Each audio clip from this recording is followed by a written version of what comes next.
And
we're live.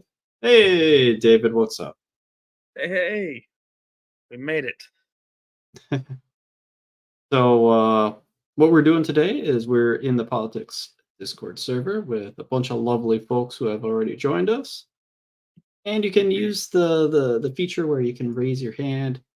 You can come up on stage, speak with us, and we're going to have a conversation with you. And David, do you want to introduce the topic? Sure. This week we're talking about gender and what it is and what it means. The premise of our show that we typically do is not to debate, but to try to think the thought process all the way through. Like we try to understand uh, point A to point Z. We talk to people, we ask them how they come to conclusions, and we try to find the way to too. And yeah, Pierce, anything else?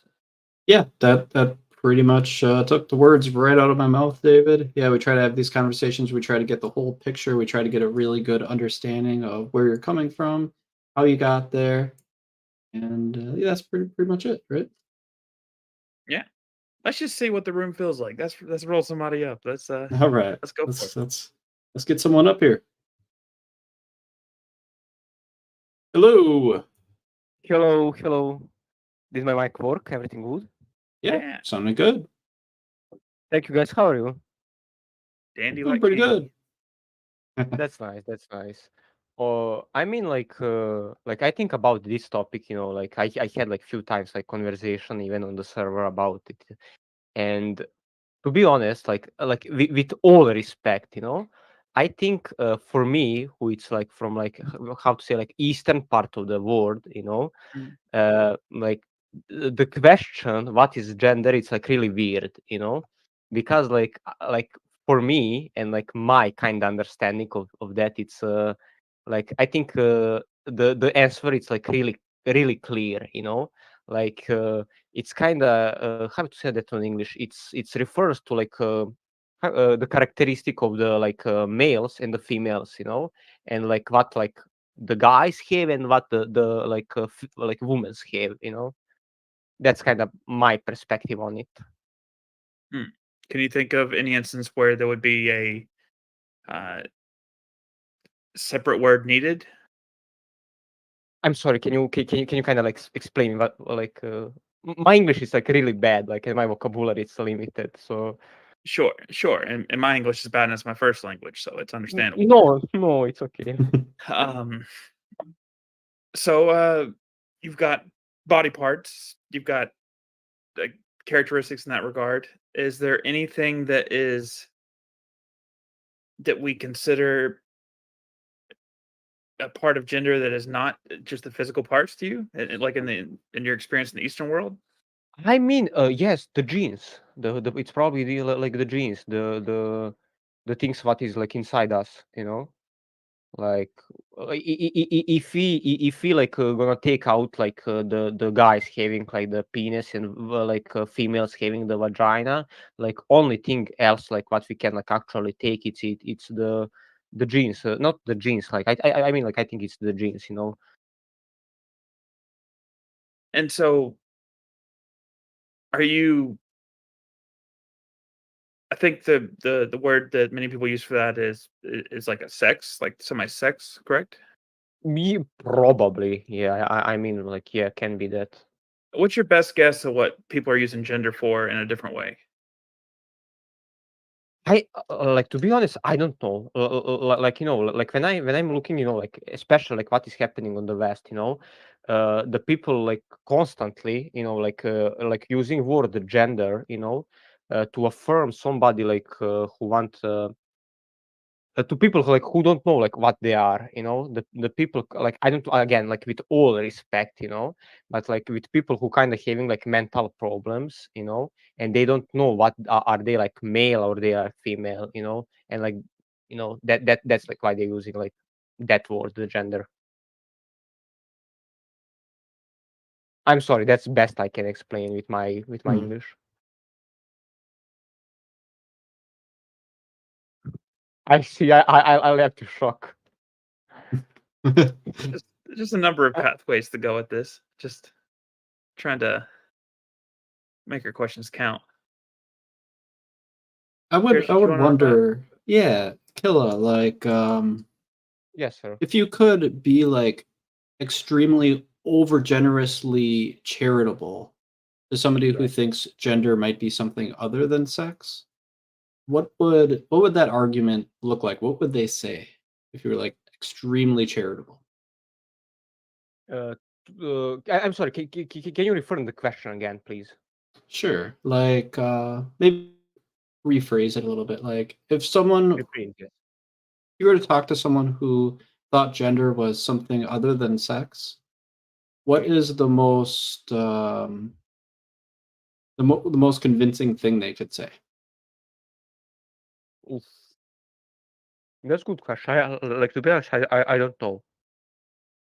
Okay. Like in my world, in my perspective, it's like really easy and it's like really clear. Like when I'm looking, like on that. But if somebody who having like different opinion, and different view on that, like I I really don't know. Like they like sometimes I heard people using like social things, like I don't know how to say that on English, but like uh the way, like how they feel, like they do things like their feelings, the social structure, like their social structure, things like that. That's only what I can say about it. Okay. Hmm. Pierce, I'm going to propose something here. We got a number of people waiting up in line, and Killa is very open to think about a lot of this stuff. Why don't we see if anybody wants to make some suggestions of what it could be otherwise, and we can bring Killa back up after a little bit after he's heard some people's examples. Yeah, don't worry, don't worry. That sounds good to me. Uh, That's a good yeah, suggestion. thank you for bringing me up. Thank you. Yeah, thanks for Yeah, you're coming. welcome. Thank you. Yeah. Hang out in the audience and we'll bring you back up in a little bit. All right. So maybe we'll go in order here. Who had their hand up? I made a little list, hopefully Yeah, good work. accurate. I I know who the next three were, but after that I get kind of lost. Hello. Hi, thanks for choosing me. I'm Shoshi. Hi, Yeah, Soshi. you're welcome. Have we met before? Unfortunately, just a heads up, I'm driving, which is not a big deal. I'm just gonna hit a rough spot, and it'll just be like a minute or two where I might robot.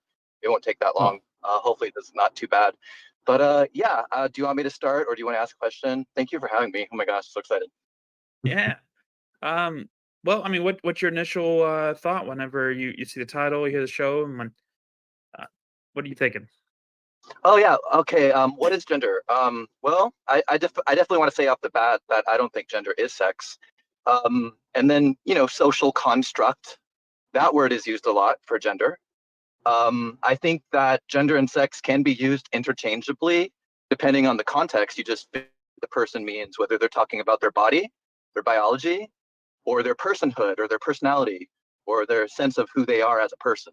So I think people, personalities, characteristics, like if somebody is happy or sad, all of those things apply to people and the gender of the person rather than the biology. Certainly if somebody is happy or sad, you can like measure the chemicals in the brain and stuff. So that'll be part of the sex part or the body part. Anyway, sorry, that was my answer. I went too long. No, that's good. Okay. So I Yeah, I think think I it's would. important actually. Oh yeah, sorry, go ahead. Oh no, continue on. Why is it important? I think it's important to understand the distinction. If you want to make the word sex and gender synonymous, that's fine. But there's definitely a distinction between something like the body of a individual and their personality. So why do you use the word personality for gender? Are personality traits all gendered? No, Like, I think it's something like a personality. So maybe not exactly, but it's the social part that we associate with that person's sex that plays out as part of their personality, I guess.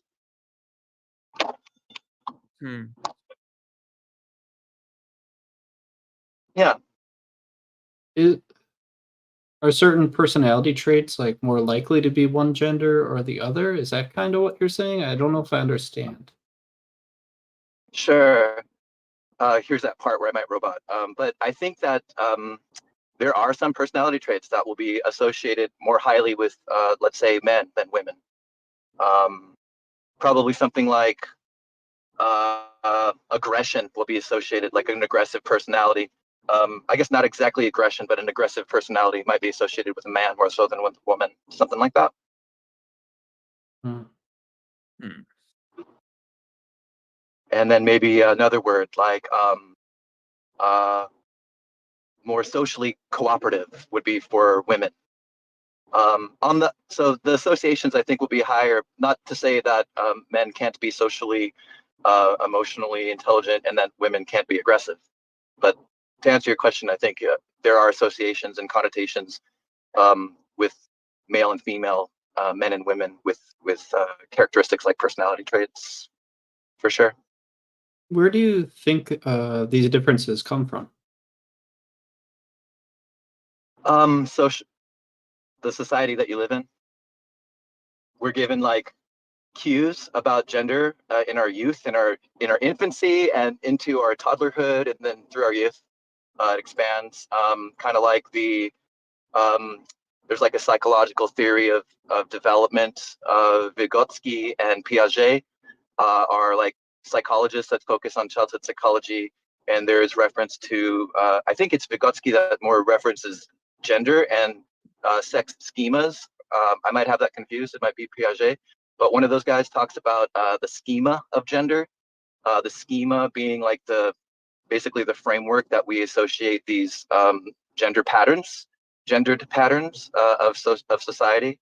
Uh, we get a lot of clues from our family, primarily from our mom and our dad, and then we make those kind of like associations of their.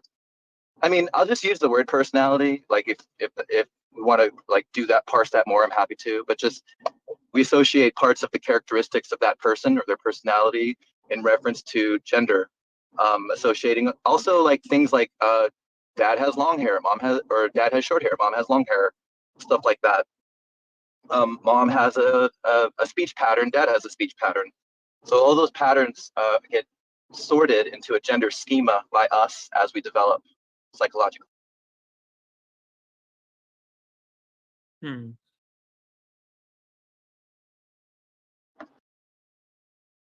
And do you think that is the way that gender is typically used when talked about these days? Yeah, for sure, for sure. I mean, they're used interchangeably as well.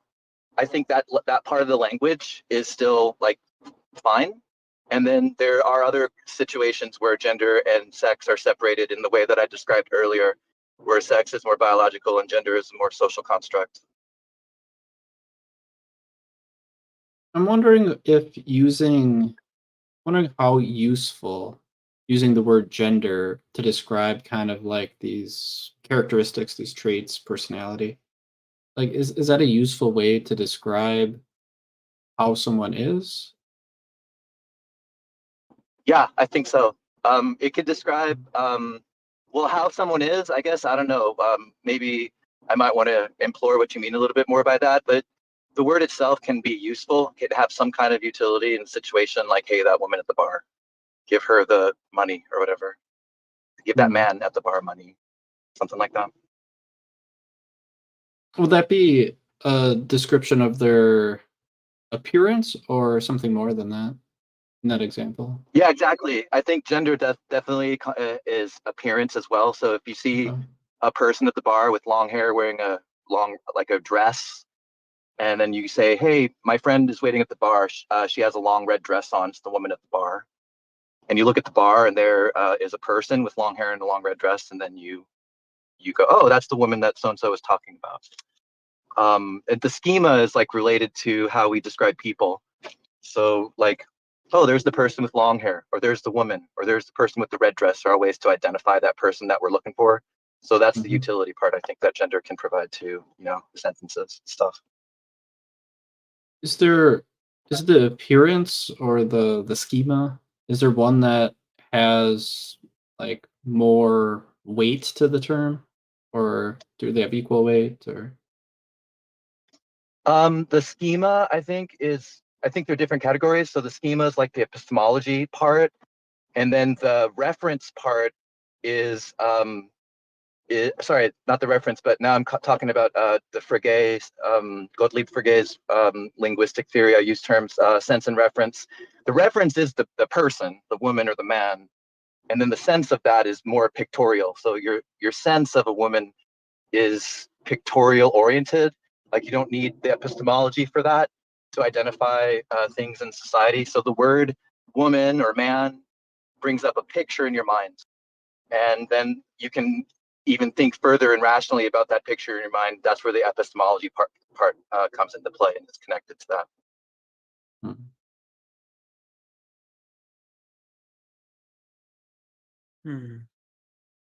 This is a side note. This is like a random side note, but I'm on board for using like they as a general term because it's pretty straightforward. Like, okay, yeah, they're over there. They need this. But I'm gonna miss being able to differentiate 50% of the population when I'm trying to narrow down a room. The guy, the girl, that it's so I'm gonna lose that ability to lower that description specification. That's side note, useless information. Carry on with y'all's conversation. Thank y'all for coming to my TED Talk. I hear you. Yeah, no problem. What is gender used for in your opinion? Then, why is gender important? Why do we care what gender is if it's in general? It's basically like styles of personality. So I do like to use the word personality. Groups like in group, out group type things in a way that is beneficial for your in group. So if you have like a group of women and a group of men, they'll tend to have similar characteristics, and then have that sort of social camaraderie or that social bonding that occurs. So yeah, when a diverse group of men and women get together, they'll behave in a social way, different than a group of men and a group of women. So I guess observing the behaviors of groups of men or groups of women, you can kind of like make those kind of, you can ascertain what those are based off of the gender. Does that answer your question? Thank you guys so much, actually. This is fun. It leads me with more questions, honestly. Okay. Do you feel as though that the different type of separations in our society, like bathroom, sports, stuff like that, is that gender or sex? And from your perspective, Gendered bathrooms. Like both sexes have to use the bathroom, so we could have one bathroom, or we can have these separate bathrooms based off of gender. And it's not like, there's the urinals for if you're standing up, so implying you have some sort of genitals to do that. And then there's the other one without the urinals. And then also at the same time, you don't have to stand up just because you know you have the capability to do so.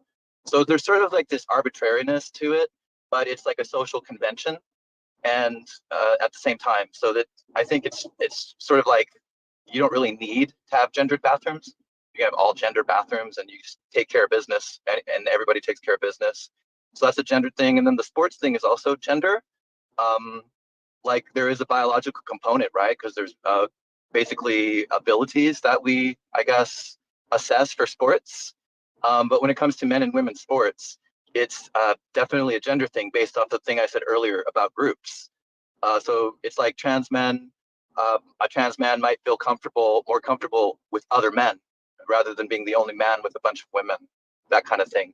So I think there's gender components to both bathrooms and sports. Obviously, there's biological ones too. Like you have to use your genitals to pee. I'm wondering about the 99%. sports. Go ahead. No, I'm not saying anything important. I know. I appreciate the joke though. Was it a joke? Something like that. The comment, whatever. Anyway, with the Sports. regards to the sport, yeah. So I think what Yeah. I'm hearing is like there's a certain amount of value that you put on having someone comfortable in the category of sport that they are placed into. Like if they're a trans woman, you would put value in them if they're comfortable participating with the other woman. Did I hear that correctly? Yeah, for let's say a trans woman wants to play sports. She's played sports. She's really good at volleyball or whatever, and wants to join the sports league. And she's a transgender woman, and so she wants to join the women's league. She doesn't want to join the man's league. Mhm. She feels more comfortable in groups of women, right? And I think the most moral position to say, yeah, go ahead and join the group that you feel most comfortable with. We all deserve to play sports and be comfortable with our groups. And then the more like sensitive area is the ability part. Oh, like here's a trans woman. She's male bodied, I guess. That's what you want to describe that as. She's male bodied. So she might have like an advantage, right? But really Mhm. there's a diversity among all genders. Like if we want to count like 4 genders or 2, however you want to count it, there's diversity amongst those groups. And so to say, oh, here's a trans woman who's part of the group that we label as male, and so based off of her connotation or like membership in that group, we're going to assume all these characteristics about her. And I don't think that's logical. I think that's a fallacy called position, right? So the best thing to do is to go case by case. In general, the trans women are already on hormones, which affects their capabilities. And this is like a long-standing practice with men, and some hormone requirements levels that they're. I think just in general, it's Yeah, it's starting to get there's no robot. Understand ability your for particular sport. And yeah. Hold tight. Your robot now. We are having a lot of trouble understanding you, and like I know you're saying like real words and stuff, but it's It's hard to hear them. Yeah. yeah. understood. Hopefully that part's over. Am I clear Yep. now? You're good now. I'm clear now. Give it a shot. Thank you. So just to summarize quickly, I feel like there's variance. I think it's so like it's coherent and it corresponds to reality. Say that there's variance among genders with their capabilities. There's variance in height and endurance and skill and strength, just amongst one gender. So to say that if you're part of this gender, you have these skills, this particular skill set is like composition division fallacy. Rather, we should go case by case and look at people like generally trans women are going to join the women's sports league and be totally fine. And then if there's a case where she's not on hormones or something, then we analyze that. It's possible that we say, sorry, no, you can't play in this league to her. But to say outright for all trans women, you can't play in the women's sport league, I think is a fallacy. So I support that. I support trans women in the women's sport league. What kind of reasons would that disqualify them? Some kind of eligibility criteria, whatever it is for that sport. Yeah. Let's say they have like they make a determination with medical experts and sports experts for something like running or whatever. And if there's a range at which women perform at, so we test women and get like this data, and then here comes a trans woman and we test her performance, and she does her very best and performs within that range, and she should play with that sports league. She's obviously got an advantage that'll be detectable during this like trial period. Then deal with that accordingly. Maybe there's a trans league. Maybe she does play with the men. And that's, I think, the best way to approach this moving forward. I don't think that I could say that we should definitely have trans women's sports leagues, period, without a justification. So I feel like I've tried my best to give that justification. Okay. So you kind of gave like a few different strategies that we can have. One can be we have some sort of testing criteria to see if there's an advantage. Another one might be to have a transgender league of their own. Another strategy might be to put all trans women in the men league. It sounds like you think the best strategy would be to have this testing criteria. That would be what you would prefer. Yeah. My best case scenario is to analyze trans women and trans men into sports leagues on a case by case basis, and then I guess my intuition or my hypothesis would be that most women are going to test within the range that's like quote acceptable because it's been tested for, especially if they are on hormones. And then if they're not, and we have this scenario where like, okay, they didn't meet the eligibility criteria, they overperformed, then maybe a trans league, or maybe they do play with men, maybe. And I think that's fine. I think after like some time, there's like, I think that, it's a politicized thing. So I feel like we need to approach it with ration, and both sides of the argument should provide some kind of justifications for that. Is there anything that could happen during, like, let's say this is implemented and a league has this policy? Is there anything that could happen in the season or in the seasons to come that could change your mind and say, okay, maybe we should implement a different policy? I can't think of anything. I mean, if my hypothesis proves correct, and we do this experiment and we see that most of the trans women perform within the range that's compatible with cis women, and then the ones that are not compatible, either they underperform, right? They just don't make the team because they don't make the cut, or they overperform, then they have to make a decision, those particular individuals. What do they so do I think, when however, they overperform? Where do they go? trans league or play with men. And then, I guess I'm just focusing on trans women, but all of this applies to trans men as well. If there was a Yeah, scenario, oh, I'm sorry, go ahead. No, please do. I'm just doing the okay sound. Sorry. That's okay. I'm imagining a scenario in which, let's say, there's like a volleyball league. You brought up volleyball as an example, and let's say there was they had all women. Let's say 10 women. Just keep it simple number. And then they implemented your strategy, this policy of testing, and the best volleyball player. Let's say the criteria was if they were better than the best player on the team, that would make them ineligible for whatever testing. Who can jump the highest or something? Who's the fastest? I don't know. Who's the strongest? Some sort of criteria, right?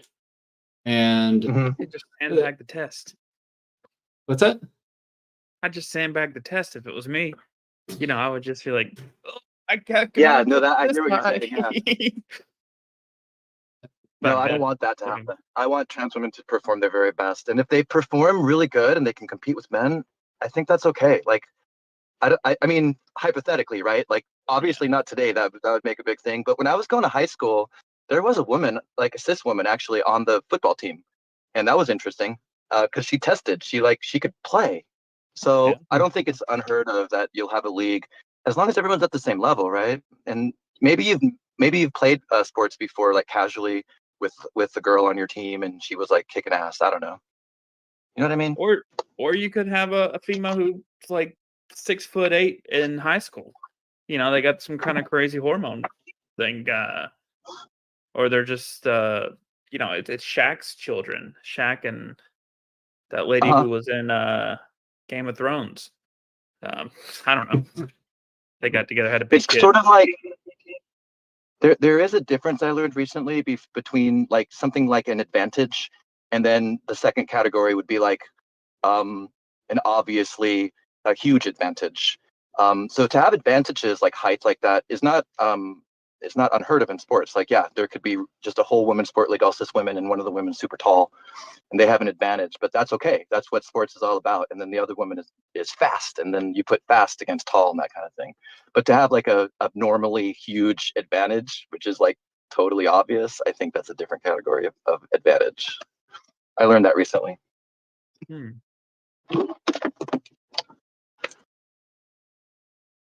The what I was trying to say earlier before we went down a different journey was let's say this test, you can't be better than the best person on the team. So in the coming years, let's say there's a number of trans women who try out for the team, they make the team, and then you got the best woman, and then you have, you know, maybe the second best player is a trans woman, and then the third best player is a trans woman, the fourth, fifth, and then maybe almost all of the players are trans women on the team. Would that be something that you would consider changing that policy because of? No, it just depends on the test. If they pass the test, great. If not, Hmm. then they're not on the team. And if it seems like in this case, a lot of trans women tried out, but not a lot of cis women did. Hmm. If the same amount tried out, but most of the team ended up being trans women, would that be something that you would consider changing the policy over? Still no, but I would actually maybe inquire about the bias on part of the, selection committee there. Hmm. Okay. You mean the like maybe the test has to be a little bit more strict? No, if they just given that the test is like legitimate, Mhm. then if there's more trans women than cis women on the team, there might be a bias thing. I Oh, think we should definitely investigate the tests and update the test and like not say here's the test and that's it. I feel like the tests is different sports will have different criterias of those eligibility. So I think that's going to be determined between by medical experts that know the body, the human body, and then the sports experts that know the ins and outs of that sport.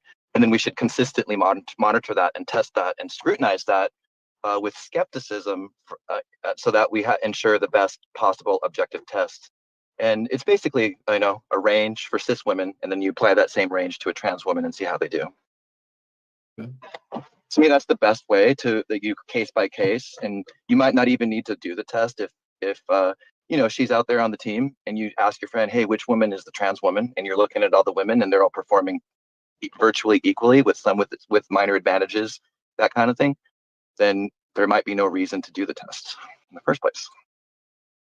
Imagine someone who might disagree with you. They might look at my hypothetical of having a majority trans women on the team, and to think that the policy should be changed. What make what might be driving them to think that there needs to be a policy change?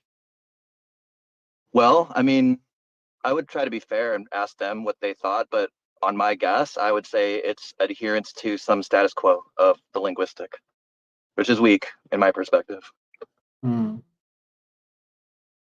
But if they provide some valid justification, I would change my mind. I would honor that and that kind of thing. But, talking with people on this platform for a while, that's my best Mhm. guess for you. Okay, so kind of appeal to tradition. That's kind of what you're saying. Exactly. Okay, interesting. Do you think there might be some sort of value upholding that? Aside from tradition. Well, it's the same kind of thing that I said about the test. So we apply the same scrutiny and skepticism to our traditions as well. And when there's a mistake in there, we correct it, which is what we're doing as a society, basically, with this language, gendered language. Sorry, I have about 5 minutes left. Sorry, just want to give you the heads up. Yeah, No worries.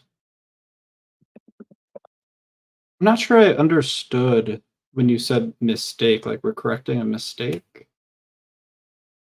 Um, Yeah, for example, like discrimination based off of being trans, or based off of being X, discrimination based off of being a woman, discrimination based off of being a person of color. So that to me is incorrect. To okay. say that all of group X has this characteristic because they belong to group X is like fallacious and also leads to negative outcomes, discrimination. So that's incorrect. When I say Hmm. correct, I mean like we're actually applying the language in a way that's more inclusive. That's correct rather than exclusive. I hear you. I think So how do you probably have a. Oh, go Yeah. ahead, David. I've been talking a lot. so how do you?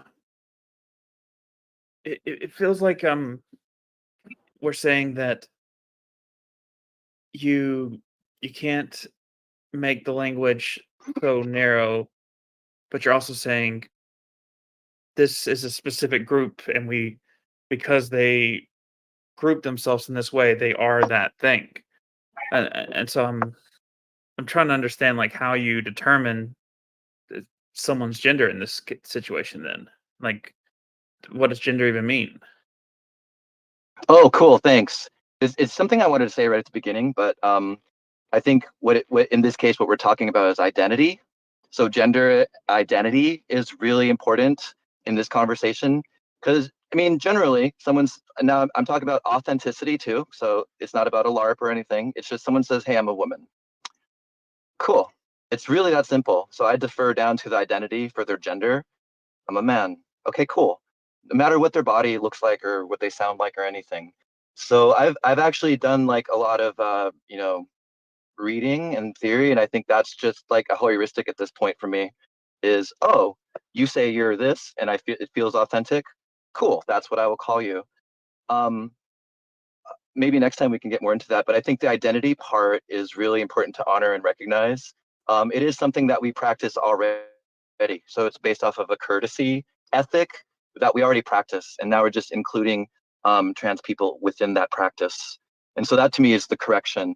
And I think there is some, like I guess, unwillingness to do so, but I feel like if you really think it through, it makes sense because it's courteous and inclusive.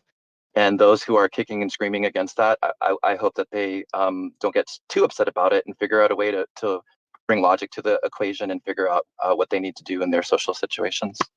Yeah. So it sounds like you have this like value of comfort that you want everybody to be comfortable. It- Would that be the value that's upholding your position? Um, I guess so. I don't really think about that, but definitely comfort to me is something that's important for people and for it's valuable, has definitely value. If Um, someone when were people, to yeah. disagree with you, what do you think their value would be? Would there be a value that's higher than that that's supporting their position? Not, I wouldn't say it's higher than that, but like discomfort can also be valuable as well. Mm, Like when you're learning and growing, it's uncomfortable, and actually we're supposed to lean into that and lean into the discomfort. So the discomfort can also be an indicator, which could also be have value too. Comfort has value for like a different reason. People can be their authentic selves when they're comfortable and perform at their best and be the most productive, etc. I wonder if the value that someone who might disagree with you, their what they might be prioritizing, what value they might be prioritizing, in regardless of their interpretation, because I'm sure they have a different interpretation than you. It, do you think it might be fairness? No, I think in general, like people are fair. Like people who think that sex and gender are synonymous, and people that think Mhm. that sex and gender are distinct terms. Um, like I don't know. I mean, I guess I have to draw from anecdote in reality. Like there's plenty of people that don't do like transgender pronouns, but they're totally courteous to transgender people that I've witnessed in my society. And then there's Yeah. also a growing group of people that do, consider sex the distinction like part of the language now. So it's sort of like, I feel like in the future the distinction becomes more and more delineated and therefore more easily comprehended by people in our society.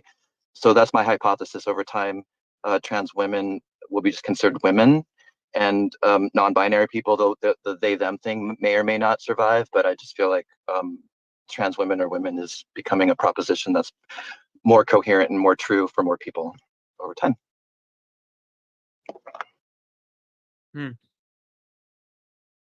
I got a lot of questions for you, but Gunther's dog has been waiting for like 40 minutes in the chat, and I want to bring him up. Bring them up here. Cool. Thanks for having me. I'll go ahead and step off. If I was going to request just to keep in touch with me, and I'll definitely Yeah. come back and talk some more. Would love to chat again. Sure. Yeah. And Cool, you guys. after this, if you're still around, we'll bring you back up, even if there's nobody else in the queue. Oh yeah, I might be back in a few hours. Is this just streaming, or can I watch this video later on YouTube? It's on YouTube. Links in the chat. Okay, thanks so much, you guys. Thanks for chatting with us. Bye. All right. Bring Gunther up. I've been waiting for I don't know. He, she, I'm not sure. Yes. I've been waiting Can for a you hear me while. all right? Waiting for a while. Yeah. All right. So just something I'd like to. All right, you know what? Just ask a question. Ask what? You said just ask you questions? Is that what you said? Yeah. Just ask a question. If I was born yesterday, meet my friend Today David here. He was born yesterday. He doesn't have any experiences, but he can do logic and language for some reason. And he was told that he needs to figure out what his gender is. What is gender, and how would he figure it out? Gender is what is between your pants. I think say- that. I think gender boils down to just what's between your pants. I think it's very simple. Did you say between your hands? Like between your hands? Between your pants. Oh, In your pants. drawer. That's different. Sorry, I think that's different. I think it's too loud where I am. Right? I can't really. Yeah, I'm at work right now. I'm sorry. I can hear you now. Yeah, you're sounding better. Yeah, you sound better. I'm sorry. I gotta go right now. All right. Hey, it's good chatting with you. No, I'm sorry. I wish I could talk longer. I have been waiting. I have to go. I right now. know. I know that timing works like that sometimes. I appreciate you. I'll watch this later. It's been a good talk so far. Hey, appreciate it. The other ones. Thank you. We'll talk soon. All right. Cool. I was very confused when I thought I heard hands. I was like, Between your hands. yeah, I didn't get it. I was like, what?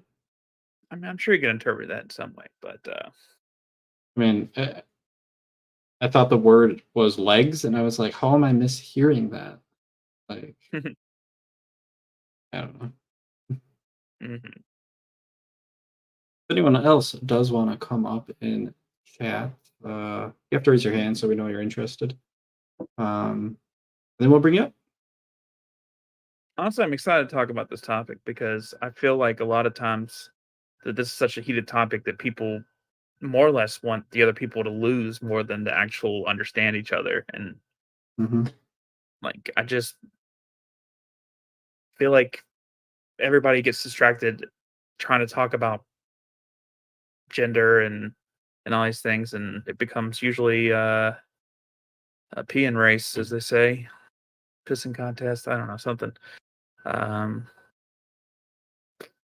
So I don't know. I agree with you. Yeah, people. This is one of those heated things where it's emotional because it's part of your identity, and that's something that whether we want to admit it or not, we hold our identities close to our hearts. We are emotional about our identity, and when our identities are threatened, we have an emotional reaction to that for sure. I'm not saying we should or shouldn't. I think that's just something that happens. I'm not making a judgment on it, just making an observation. I'm making a judgment on that. Are you? Yes. Let's bring upside down name back up. All right, let's do it. Upside down name. I can't figure I out how to can't read it. for Yeah. some- Welcome back.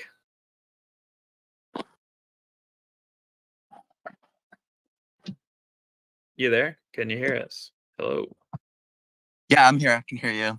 So yeah, thanks for having me back. I'm Shoshi. Awesome. Shoshi. Did you used to have Okay. like a little hand as your icon for a while? That's me. Yeah, I did have Yeah. that for the longest time. We've chatted for a few times.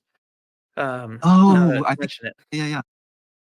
Cool, But cool. anyways, okay, I'm gonna ask you the same question I asked Gunther earlier. So imagine I was born yesterday. Huh. I don't have any experiences. I'm trying to just figure out my life and everything. It's my second day on Earth, and someone says I need to figure out what gender I am. What would I do to figure out what gender I am? How would I know? Wait, everybody. One more time. Sorry. Oh, sorry. So are you there? Are you by yourself? Yeah, And someone asked what gender you are. I found a note. Found a note. Yeah. Cool. So you're living on an island or whatever by yourself, and you find a note that says, "What gender are you?" Yep. Right. But I don't know what the word gender means. Is that hypothetical? I wouldn't know what it meant. Well, how would we find out? If I don't know what it means, I'll just be like, "What the fuck?" And then I would have to make it up or something. I Okay. couldn't find out about it. Let's pretend that I woke up by myself and I just walk outside the front door. I live in America. Okay. What do I do next? How do I figure it out? Ask other people what it means. Since now that we're in America. Hey, Sochi, I'm David. I was born yesterday. What does gender Yeah. mean? And how do I know what my gender is? It's if gender it's like going to be a system here. So I'll ask you some questions. Do you like to wear nail polish? Sure. Cool. Do you like to wear your hair long? No. No. Okay. Yes. So do you? Like, Yes. so Yes. I changed my mind. Yes. Okay, You cool. don't So see my video. this is I like think you're driving. I have long hair and This- I put it out of the way. Oh yeah, cool. So you've got long hair. You like to paint your fingernails. Sure. Let's see here. Do you let me ask you questions about clothing and then that would be based off of feminine clothing and feminine fashion. And I would say, "Hair, do you like this dress? Hair, do you like this this outfit? Do you like this hairstyle?" Yes. Like do you them like all. I love them. We get all into makeup and stuff too. Oh, Do you yeah. like this eye palette and like this type of mascara and look at these falsies, etc. And you just be like, Styling and yes, yeah, profiling. that's you know what I mean. Like, okay, cool. This is all being feminine. And then I would ask you about your body. I would be like, Okay. well, I mean, we're all adults here, right? I'd be like, do you have boobs? What's down in your underpants there? And you might say something like, yeah, I got boobs. And then what's down in your underpants there? Well, I got And- boobs from the weight, and I have a penis. Cool. So that penis is kind of important. So then I would explain to you what sex was, and then that like I would explain to you about how people with penises generally don't like all of those things that you said yes to. Generally, people with penises are like, no fucking way, you know, or I don't know or whatever. And then so I would say that so those people that are like fuck that shit are called men. That's a group of men, and that's one gender. But you seem to be part of female gender, woman gender. But mostly you would have like a vagina if you're a woman. But there is this thing called transgender. So I'll explain that to you. Then I would ask you what you thought your category was. That's how I would answer So, that. what do you call a man who feels they're a male but likes all those things and has all those interests and dichotomies? A man. Okay, so what's the difference? Like, what's the missing step from that to so you like all those things, but you still feel you're a man or male or whatever the term is we use here. What would they have to feel, think, learn, understand differently to reach that next step? I'm sorry. Can you ask that one again? I kind of lost track. Okay, so a hypothetical you were saying before, the interests, the dispositions, and all that regard. Yes to all those things, but they still feel they're male. Or no, they don't know anything yet. They like all those things, but that doesn't necessarily mean they're female. What would it take for them to be female? Right. From that point. Well, it's like the same thing. If they like all of those things and they have a vagina, then female would work. So that they've sort of like checked two boxes here. Like when they have a vagina, they check the biology box. So a person with a vagina is generally considered a woman. Not in every case, but women have vaginas. And then the other box, the long hair and makeup and all that stuff, check. So there's check two boxes here. But really, I can't, like in this hypothetical, I would say if we were at like Starbucks or something and you were my barista and you checked those two boxes, I would say thank you, ma'am, or I would say thank you, young lady, or whatever. I would say, just I would gender you that way. And then I might be, like that person might be like, hey, fuck you, I'm a dude or whatever. Then I would have to apologize for that. So that what that person says is important to me.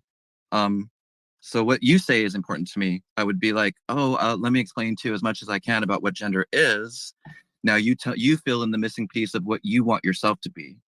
And I would explain the biological part in coherence and with as much detail against the social construct part.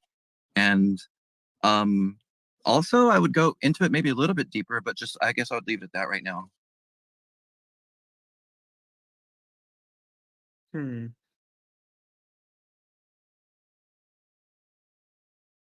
I've been trying to Like listen.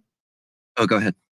Been trying to listen as closely as I can. I've even been taking notes sometimes, and I really do want to understand. I'm not sure if I understand correctly, so please correct me if I'm mistaken.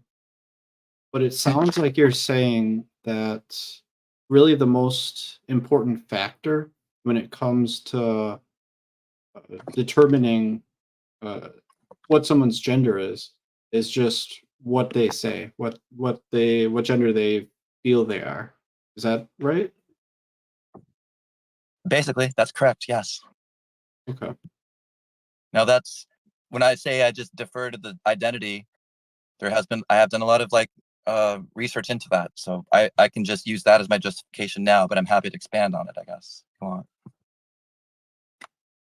It's like a self identification. It's like an internal feeling that someone has. Self ID. Yeah. Okay. It's a feeling of like you pick up the schemas in your childhood, and it's whatever you're drawn to. I think in general, like boys are drawn to boy things and girls are drawn to girl things, but that's not always the case. So on that level, yes, it's like I think we called them dispositions. And then, in a more complex version of that, that's your identity. I like these things, that makes me a girl. And that's valid. That's perfectly valid on an authentic level. Someone really likes those things. They even like so far as have other people refer to them that way. And when someone doesn't refer to them that way, it's not what they don't want that. And I think that's important if someone's like, hey, this is important to me, that we just honor that. And now that's become basically part of the courtesy. Oh, let's assume this person is trans, which isn't always the case, and use the trans pronouns for this trans person. And then boom, they're included.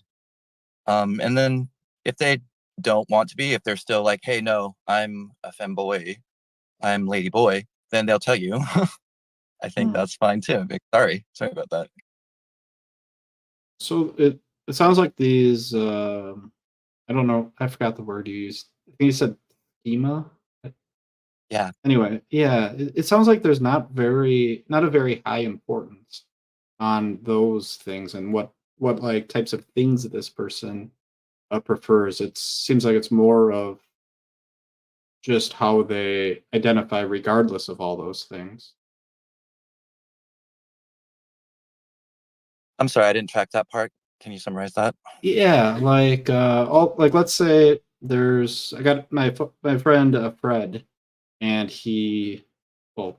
Fred likes nail polish and wears his hair long. I keep on saying he. I shouldn't. Anyways, Fred likes. Let me start over. Fred likes to paint his nails. Fred likes to have long hair. Fred likes to play with dolls. Fred likes to wear dresses.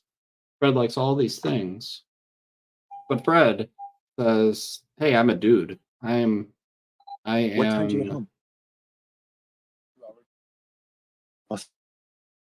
Mhm. Someone was Were talking you- to me there. It's okay. So Fred likes all Someone these. interrupting us. Fred My likes son. all these things that are traditionally very feminine. But then Fred says, "Hey, I'm a dude." It's really more of about the what he says rather than any of those other things, right? Exactly. Yeah. So those other things Dudes aren't can like really a really factor, big. and That's fine. yeah. So those other things aren't It even is a really a factor. factor. It is? Well, not for Fred, I guess, but in general, yeah, Yeah. those are definitely factors. Hmm.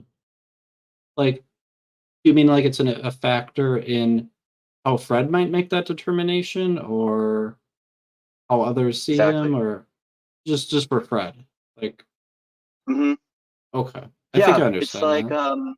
because there's also this like I feel like I alluded to it earlier. So there's the aesthetic of what it is to look and sound like a woman, and then there's the Mhm. camaraderie part. Like I get along better with women or with men.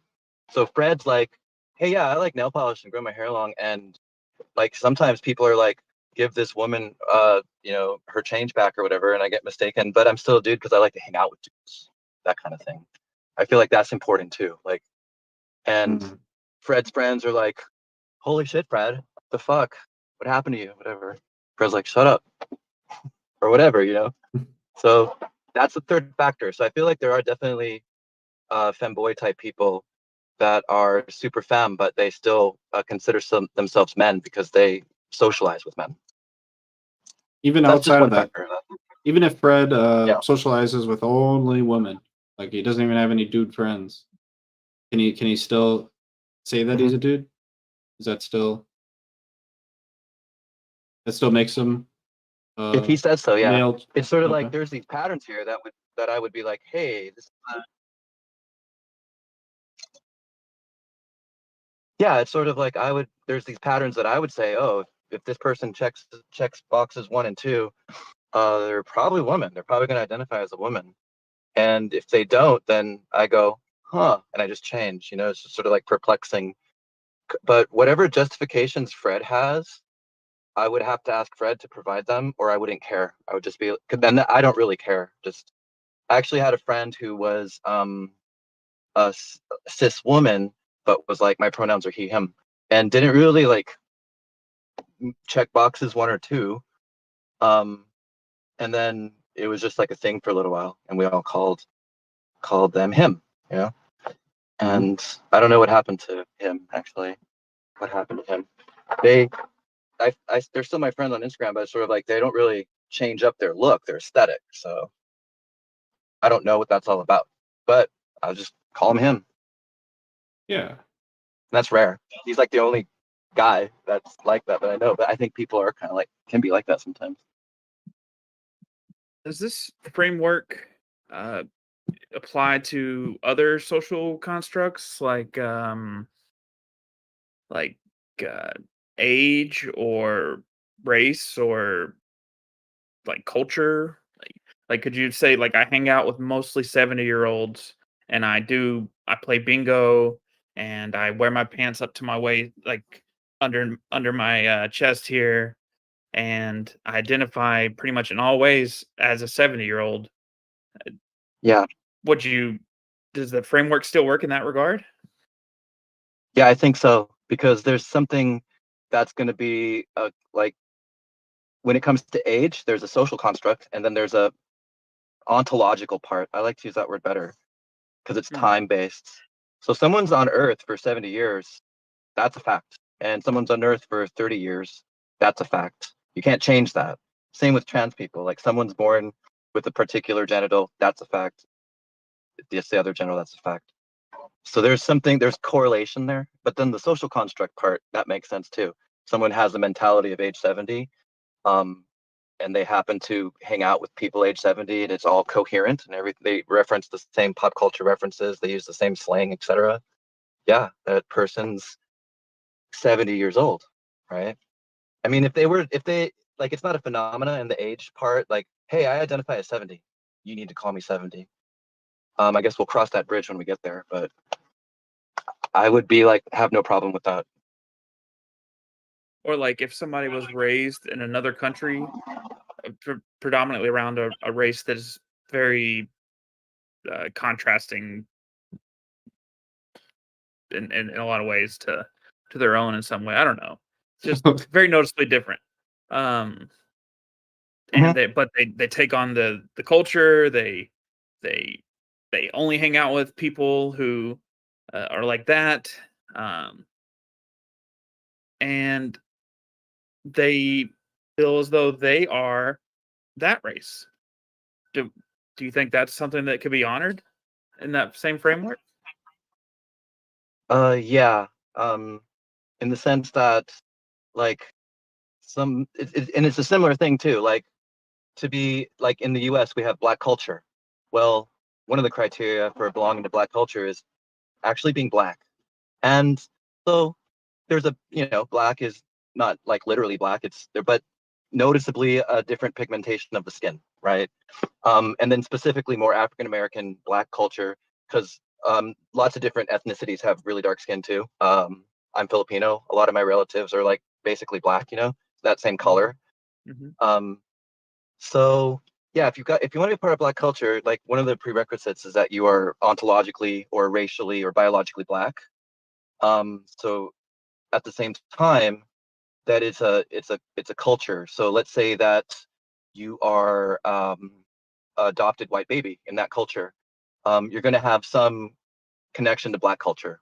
You're going to understand the social construct part of Black culture, even though you're not ontologically Black. And the practice, I believe, is that that person's not Black. So within Black culture, if you don't have Black skin, that person's still white, even though they could be accepted within that culture. They'll still be labeled as white. So I don't think that's allowed in that epistemological framework. I mean, that's just based off of my like understanding of the culture, because I'm not Black. I don't know. So that seems to be the case, which I would honor that, right? So if I'm at a party and it's a Black party and there's a white guy there and he's like, I'm Black, and everyone's like, that's fucked up, don't say that. I wouldn't be like, hey, that's his racial identity, everybody. I wouldn't do that. That's incoherent. In the situation where white guys like, I'm Black, and everyone's like, yeah, that guy's whack, whatever, we don't care, then that'd be fine, just whatever. He's just saying shit. He's just talking shit. So yeah, it's like, I think traditionally this is more referred to as multiculturalism, and I think there's like lots of different or being biracial or something. So I think that's a phenomena that does happen. So to answer the question, yes, like on that level of it. But there is some other phenomena where there was a woman from the Netherlands who tanned her skin Black and then claimed to be Black and transracial. And that's her, I feel like, and she's a white Swedish person or something, or from the Netherlands maybe. She was like, I'm kind of like, that's a little bit like you're taking like one characteristic and then without doing any of the other work. Like, you're not even, maybe she's not even part of a community. I didn't think she was. I think she was just in a white person in a white community that tanned her skin dark and then claimed to be Black. And that's not coherent. That's not like the same as multiculturalism. So I think that's, I don't know. I don't think there's justification for that, basically, for that woman from the Netherlands. But definitely for, the person who's like adopted white baby or something, that would be more coherent. So you said with the example of the Wow, white you guys. guy. Thanks for letting me cook on that. Go ahead. Yeah. So your example with the white guy at the party, and he was like, "Hey, I'm black," and then it sounds like you wouldn't accept that. You said that was whack, right? And I'm wondering what the difference between uh, the white guy saying, "Hey, I'm black," and let's say a trans woman saying, "Hey, I'm a woman." Like one you would accept, and the other one you would not accept. What is the difference in the reasoning that you would accept one and not accept the other? Well, unfortunately, it is the case that there are many like communities where there's a trans woman there, and everybody, like maybe a religious community or something, they would all just be like, "No, that's a." Can you hold on 1 second, please? Sure. Hmm. I don't know if you can hear. They can hear or not. So Okay, I'm back. Thank you for there that. they are. Yeah. I had to talk to somebody again. Rude. I probably have. Well, okay, I think 10 more minutes or something. I know, right? Okay. We'll wrap up and we'll get the next person up anyway. Okay, sorry. Interruptions here. Just what started happening. Can you hear me? Yeah. Yeah, and with Cool. regards to my I forgot question, what I was saying, sorry. yeah, so I was wondering why you personally would not accept the white guy saying, "Hey, I'm black," but you would accept like a trans woman saying, "Hey, I'm a woman." Yeah, trans women or women, I would advocate more for that. Than like if I'm at like church or something and I go there with my trans girlfriend or something, Let's talk a Mhm. and everybody context is like, that is like shit, why are you ideal. bringing him? He's a freak or whatever. Or Yeah, of course. There's going to be either asshole people. Like we're not talking about asshole. We're talking about then like ideal if situations here. it's like courteous and whatnot, then I would have to like if I approach that like, hey, you're misgendering her, that's not moral. That might not be the best approach, you know. I think we're a So little off track. I'm wondering on Okay. what the Back. difference, like why you would accept one and not accept the other. Sex is a physical reality, like the body parts and stuff like that, and melatonin, like melanin in the skin is a physical reality. But they're both saying that they're different than what they have currently. Or One reason why, yeah, one reason why it's hard for me is because I'm not black, so I can't like speak for black Filipino. people. What if somebody said they were Filipino? Yes, yeah, Yeah, we can move to I'm that. cool with I'm not that. trying to put you on the wrong spot here. Yeah, for that's a better idea for a Filipino than I would just say totally. Like honorary Filipino is a thing in my family. Can I be an Alright. honorary Filipino? Well, me too. You could be, yeah, you could be. You have to eat balut, and then you can be honorary Filipino. Okay, yeah. Send it my way. Okay. Well, look it up first. You might not want to. It's called BALUT, balut. It's really delicacy in the Philippines. You know what I mean, though, right? You know what I'm talking yeah, but do you consider trans women honorary women, and like, does it hold the same connotation? about? Yeah, I guess you could call it honorary women. Because when I say honorary Filipino, like to, let's say my like my uncle Michael or something. Like I do Yeah. have like an uncle who is married to a Filipino woman in my family, and yeah, we treat him the same as everybody else, and like obviously he is white, so that's like a thing about his aesthetic that is something that he's not willing to change. He doesn't want to put brown paint on his body, and that's he's just white guy. So honorary Filipino, like that works for him. And then we are in the sense that honoring honorary woman, honorary women or women, I guess. It's the same thing. It's like this principle of charity. One difference is it's not a race thing, it's a gender thing. So like the gender binary has characteristics, and you can be a Filipino girl or a Filipino boy and have these characteristics and look that way.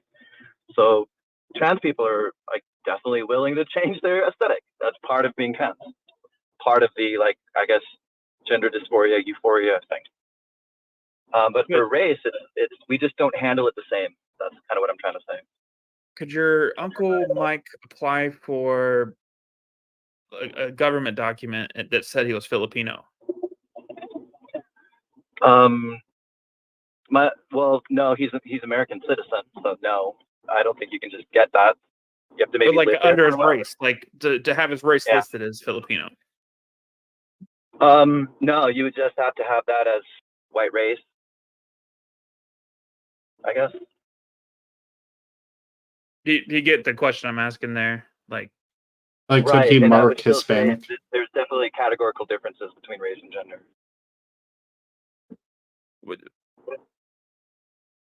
what types of differences would somebody changing their gender on some like a government document make?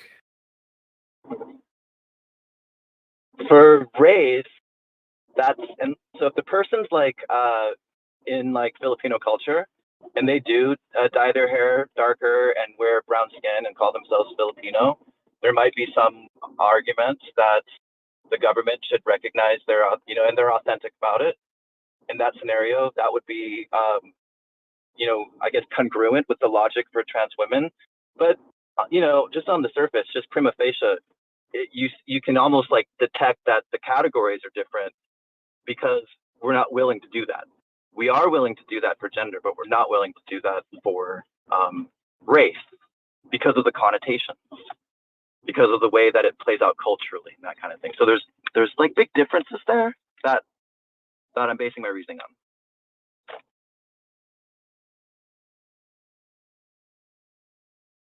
These are tough questions. Thank you. Yeah, appreciate you chatting. I'm just gonna do this. Okay. Cool. Just driving my son to the bank real quick. Oh yeah. Banker hours. You were in a different place than me.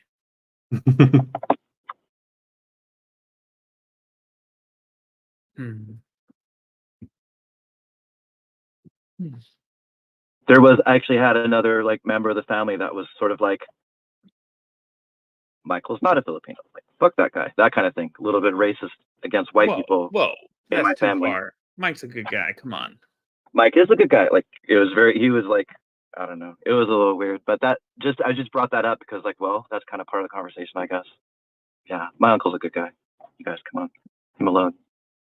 Yeah. He eats balut, you guys. Leave him alone.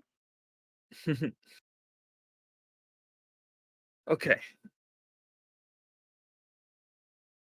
Yeah, so trans women are going to have to do something like congruent to that to like be recognized. It's not earning it. Like I don't think it's like it's just people will see, oh, a woman, and then they might detect that you're trans, but I don't think that people generally go, oh, they're trans. Oh, that you're a dude.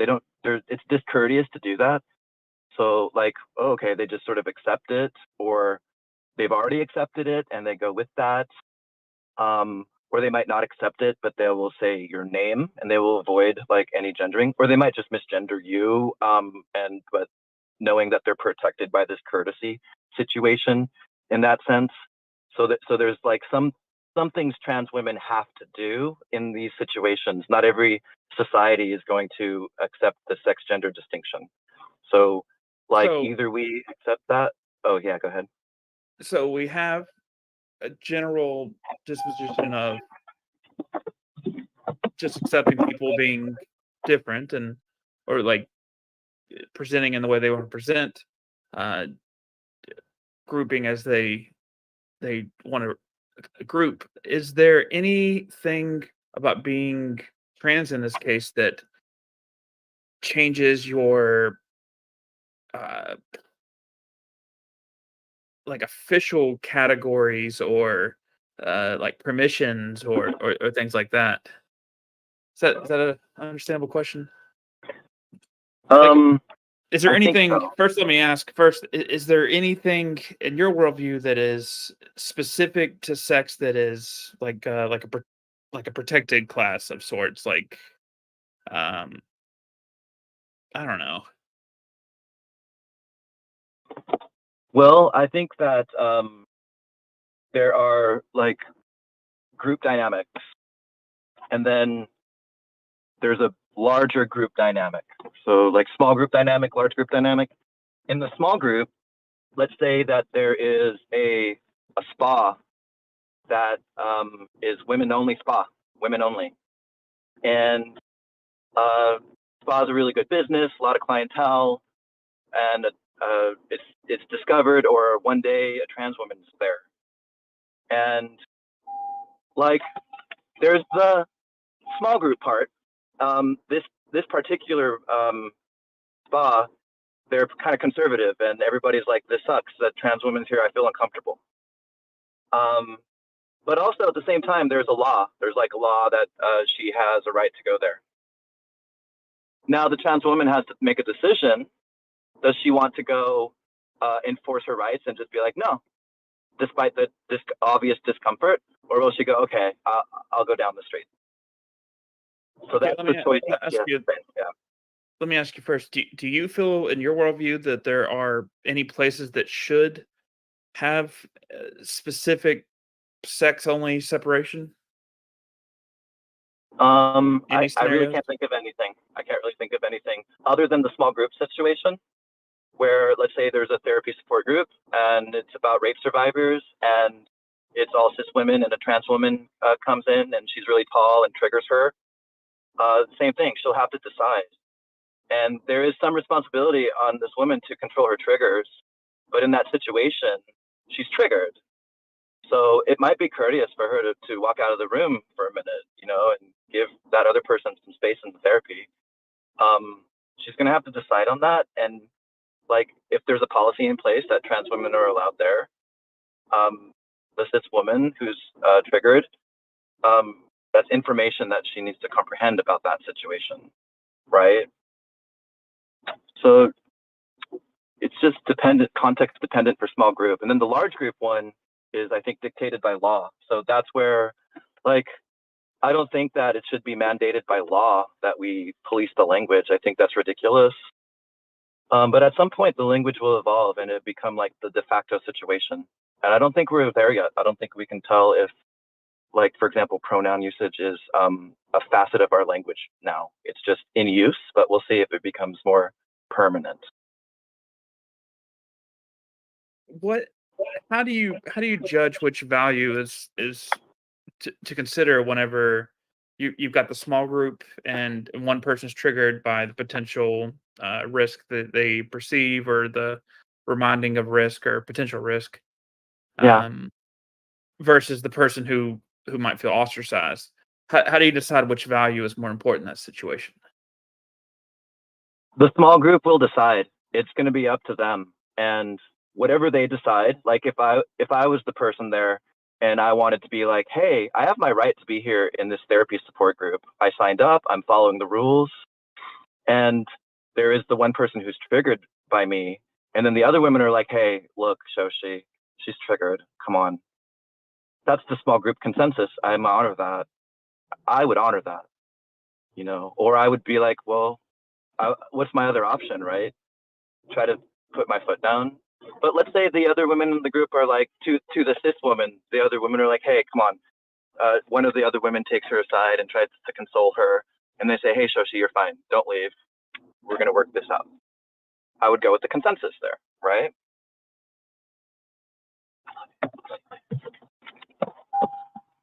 Thank you for giving me space.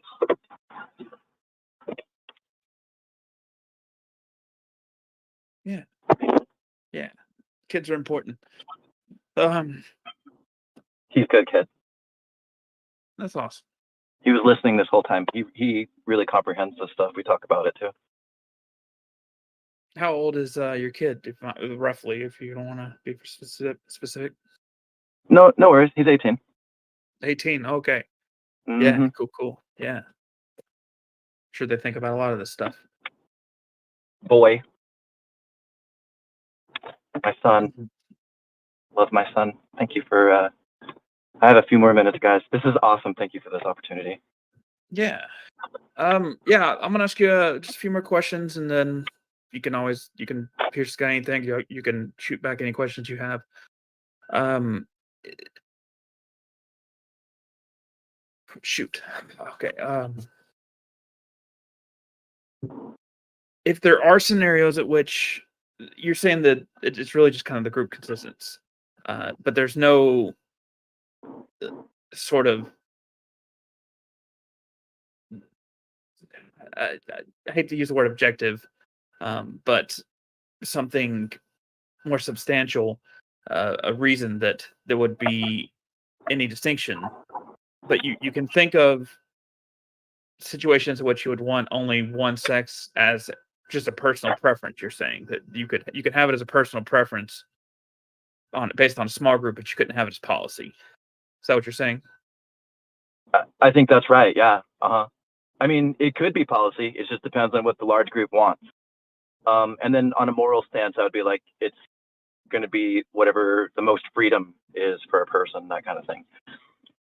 But the group dynamic is like important to acknowledge, because if you don't acknowledge it, it just basically goes against you. You know, if you're part of the group, Well, if you if think you're like about a it, member of that spa, and our the laws spa are is the like, group hey, dynamic. yeah, it's going to affect you one way or the other. I'm not saying it's right or wrong. It's just the law of the jungle. You know, that's Sure. just what's going to be like. So we got this support group, and they're trying to be away from people who remind them of their trauma. And let's say it's a women's group, and a man walks in who is in no way socially performing or is socially trying to assimilate into the feminine culture or whatever. They're just they look like Like me. you know like Pierce Yeah, or Dwayne the Rock yeah. Johnson. I don't know. The very similar type, that type. And but they say they're a woman, and they feel as they are just as uh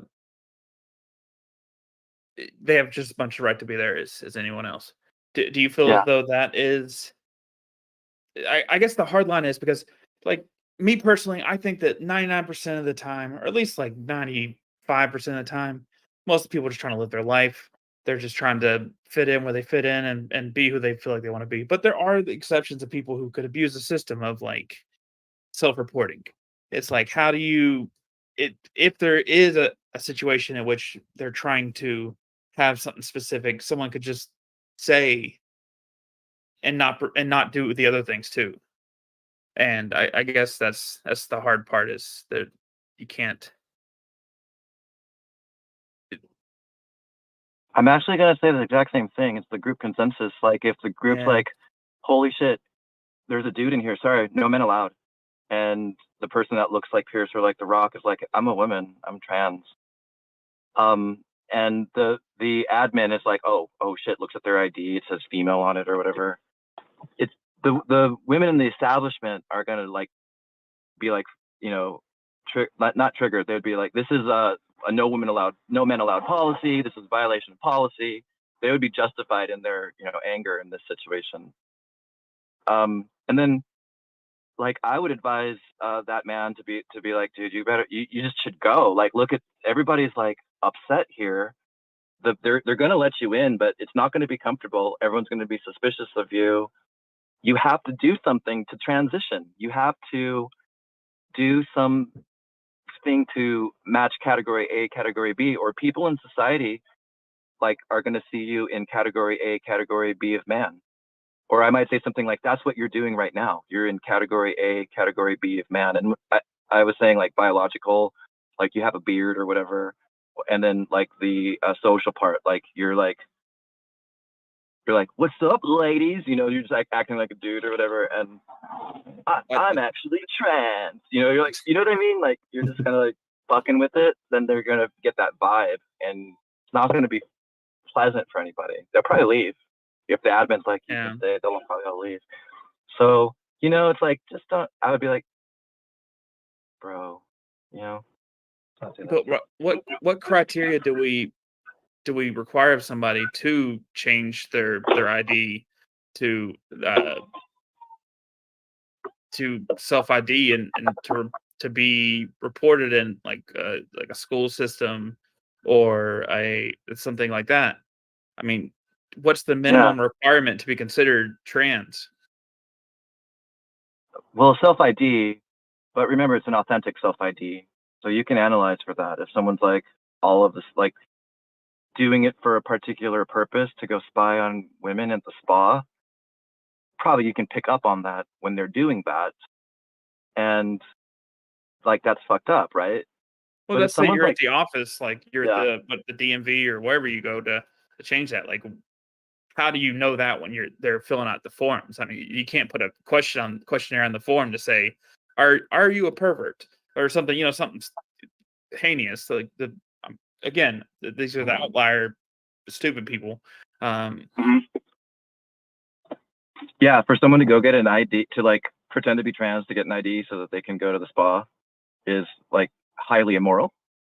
Yeah, of course. And I And agree with you I'm about that. guessing, and I that's don't what know I think. how. Like I conservative don't types know. are afraid of. It's like there are Mhm. immoral loopholes that there's not a strong defense against. I guess I think that's what I'm understanding. Well, I think that's presuppositional though. Like trans women aren't up to no good. They're not deceptive. And so the presupposition here is the Hey, deception here. 99% might Trans not women are be, but deceptive. it's still a Yeah. possibility. Doesn't Heterosexual matter. people aren't up That's to a no false. good, but I mean, you get what I'm Doesn't saying. matter. You can't make that Logical blanket statement. possibility. Now I'm getting a People little are heated. people. Like logical possibility doesn't equal empirical possibility. So there's no rationale for people to claim that trans women are deceptive.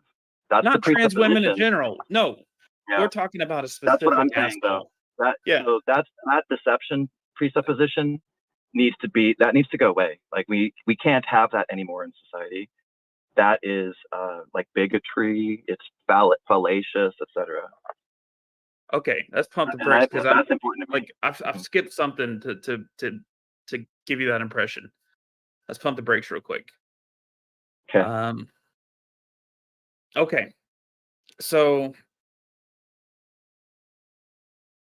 a white guy can be a super nice guy, super asshole, right? A tall guy can be a super nice guy, super asshole. A man can be a super nice guy, super asshole. A trans person can be a super nice person, Mhm. total asshole. It's we're not talking about trans as a definition. We're talking about the possibility of a asshole, like a specific person who would use. What I'm saying is the policy, the current system, I think, leaves people anxious because an asshole, an opportunist, could do it. And I'm not saying that. This is definitely not saying all people do it. This is just as generic as anything. You know, I mean, blue eyes. I mean, whatever. It's just saying that there's a potential anxiety that people are expressing, and every time that they say like, okay, can we just patch this hole in the boat and we might be able to float on the ship a little more, we might feel like we can float on this boat. It's becoming it gets very heated because it feels like it's becoming a personal attack against people who are trans, and I think I don't know how to bring this up organically or what. Like, I don't know. Like I'm trying to figure out how to. Do you get what I'm saying? Does that So those bring it I more do, close and to I'm an going to say interaction the and exact not a? thing. It's all about logical possibility, and you can't say that because it's logically possible that is the case. And it's about empirical reality, right? So it's like for someone to get the ID and do that whole thing is fucked up. And when they get busted for doing that, then we'll find out about that, and then that person will have their repercussions for their guilty crime. They'll be guilty and they'll go to jail or whatever. And that's great. We put an asshole away, like you said. That's an asshole.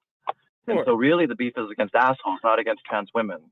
Agreed. And so trans Agreed. women, we shouldn't be like, okay, this trans woman's authentically trans and she got her ID and she's at the spa, and we can't say that, oh, she might be an asshole. It's just, you can't draw that conclusion, right? Well, I mean, I So could that's think what I'm that saying. a That cis has to woman go away. might be an That asshole, though. presupposition. That's the problem. I mean, that's the thing. I mean, I could see a random cis woman and be like, oh, she might be an asshole. You know, everybody might be an asshole.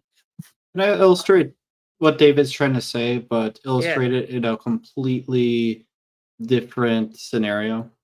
I think David's Well, kind of. the deceptive trans person meme has got to go. Well, hold up. That's definitely This is that's not. all, that's something I wanted to say. That's really important. This is about policy, not about trans people. It's about policy. That's This all. is my point that I'm saying. Do you honor what I'm trying to say? Like, I get what you're trying to say, but what I'm trying You're to say saying is that I'm using a stereotype. The trans meme has to go away. Well, you're the one bringing it up, yeah. Oh, no, I'm asking. That's what you mean. Like, do you think I'm just using like a stereotype? No, you're making some arguments that imply the presupposition. So I'm rejecting it because it's presuppositional, and then I'm speaking actively against that. That's harmful to my community. So no, that has to go. Keep in mind that, like, I'm viewing this. You don't agree? Do you agree that presupposition has to go? What is the presupposition again? Just so I can. That trans women are deceptive. I don't think David is saying that. Deceptive? No, that's right. That's not what I'm saying. He's talking about somebody going to the DMV to get a person to get their sex changed on the license. It could be a How cis do we person. tell if that person is a pervert? Was his question, right? And so what this brings up is putting trans women in the spotlight as far as a connotation to perversion and their deception. People like this is a long-standing meme, and that has to go. Do you agree? Yes or no? When you say it, like the answer is no, meme, I'm gonna just fail. You know what I mean? Hold on 1 second. Yes, no, I'm just drawing the line. If the answer is no, I'm just gonna fail. We got to make sure we're on the same page here. We got to make sure we're on the same page here. I'm just gonna bail if you don't answer at this point. Yes or no? I don't understand what you mean. I don't want to say yes or no before I understand. Pierce, do you have anything else to say? I'm not talking to him anymore. Pierce, do you have anything else to say before I go? Seriously, I'm not talking to you anymore. Pierce? Yeah. So I want to try to illustrate what David was saying before in a different context, because I think that might. Can you answer my question too, though? Yes or no? This is a thought terminating. I don't remember the question at this point. I'm sorry.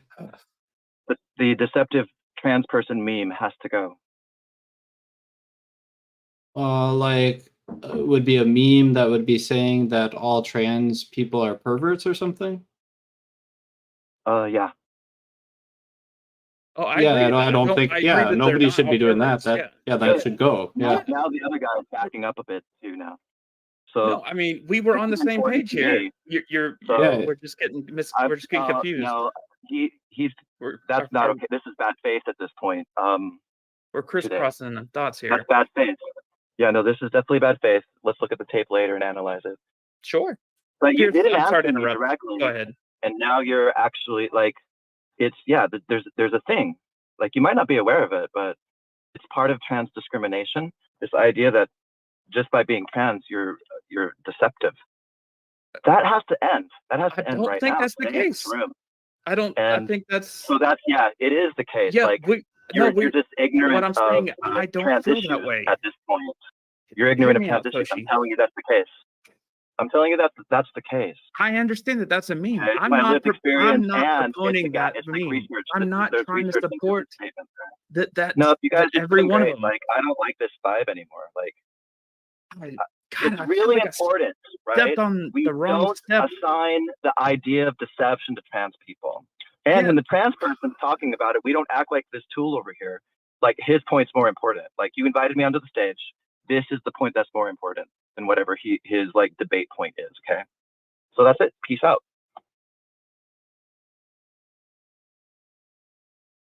Wow, that was some crossed wires right there. Yeah. I got like associated with people, and they didn't even hear what I was saying. Yeah, I mean, it's a challenge for me because I want to figure out how to make my language more efficient. Like, I want to figure out how to have these conversations more efficiently because I like, like uh, I'll say the thing that I was gonna say that I didn't get a chance to. I was going sure. to frame it in the sense of, so we have a policy. Let's say the Hmm. policy is about guns. We talk about guns in America Sure. all the time, right? Yeah. So should people have the ability to go out and buy a gun? There is a possibility they could take that gun, go into a movie theater and shoot everybody. That is a possibility. There's that Sure. like tiny, tiny sliver of a percent, like a percent of a percent of a percent. Right. Like it's a Yes. small Yeah. percent.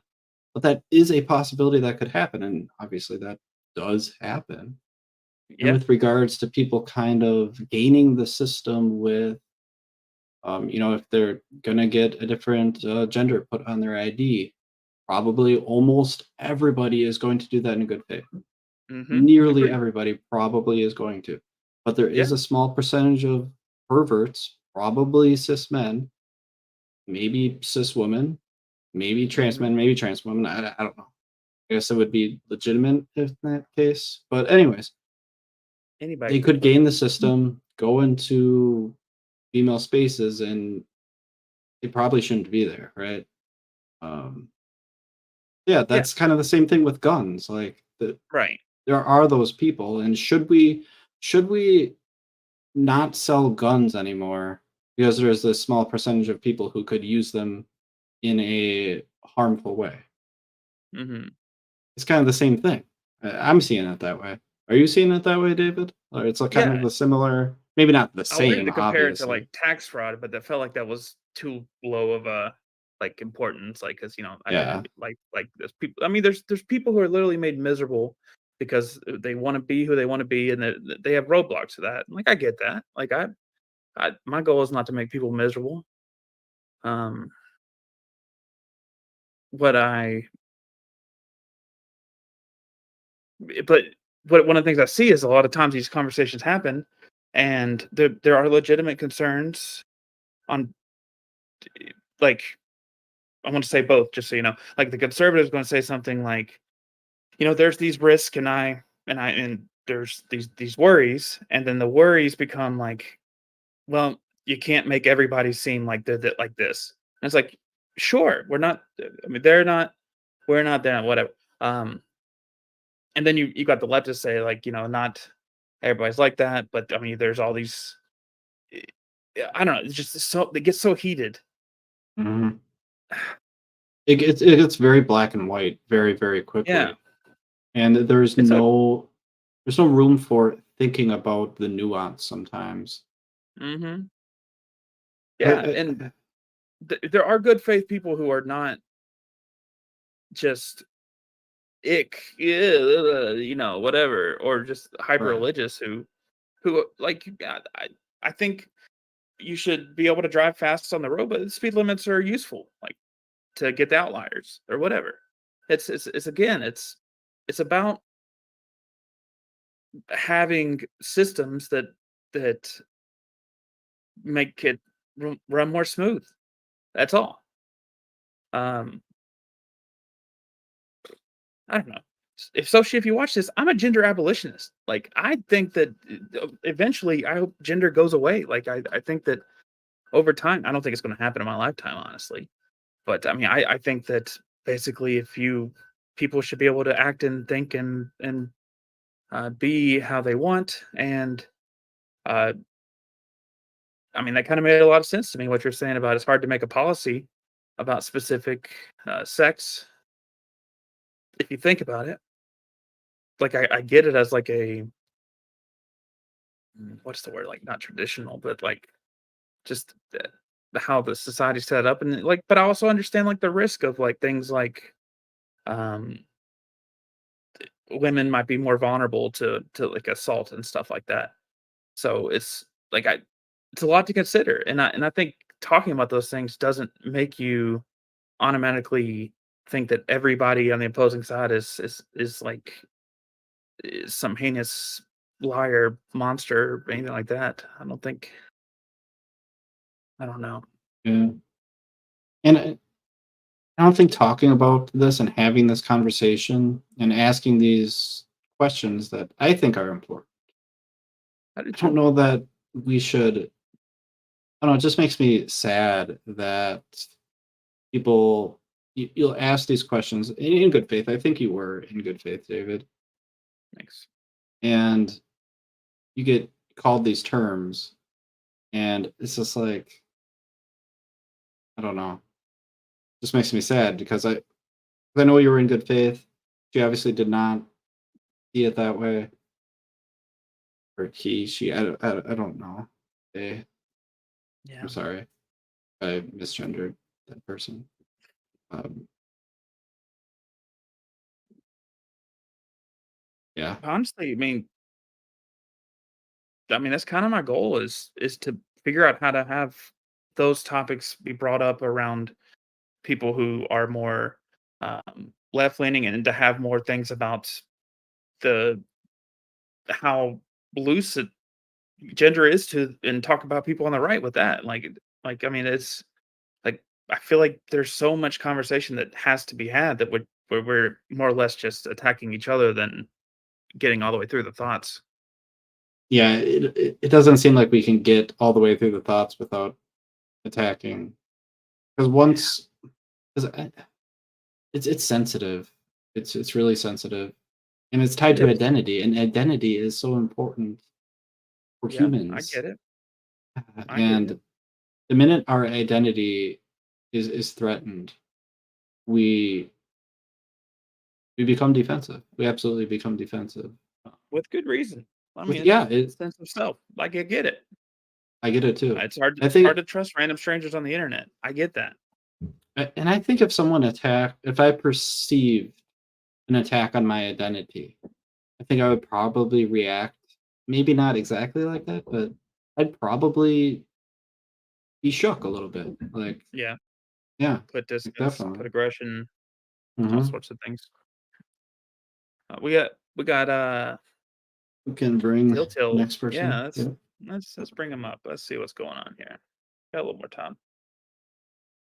Hey, Hello. what's up? Hey What's up? there. What's up?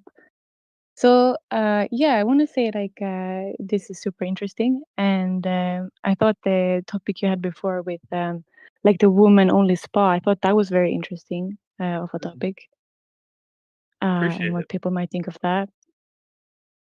Do you have thoughts, or would you like to Yes, start from the beginning, or how do you like it?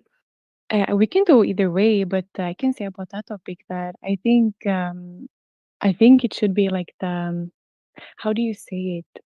Yeah, I think most people would understand that a woman's only spa should be for just women because most women would go there to be comfortable with only women, to not be objectified by anyone or to not be just to feel safe, you know. And even as like if someone was a transgender, like I can imagine if I was that, I would not want to go there with the risk of making someone uncomfortable. Like what would be the need for me to go to that space, you know?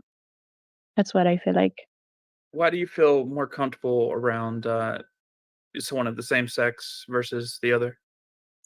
Because there is a risk of well, sexual harassment or those things, and men are physically stronger in most cases than women, those type of things. So yeah, that's I think that's biological, that's natural. And if like a biologically strong woman was there who was also a lesbian, how would you feel? I wouldn't feel threatened in the same way because I am also a woman, you know, and it's not the same. Like, how do you? I think statistically, there's more men doing those things towards women, so I would not feel uncomfortable in the same way, since a woman would be the same as me, you know. Hmm. Does that make sense? Like, there's not as many lesbian abusers and rapists Yeah, than cis men.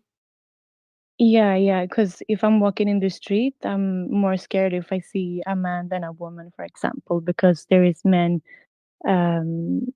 men doing those things, you know? Hmm. That's what I would say. Maybe you have some like topics or questions that we could discuss or something.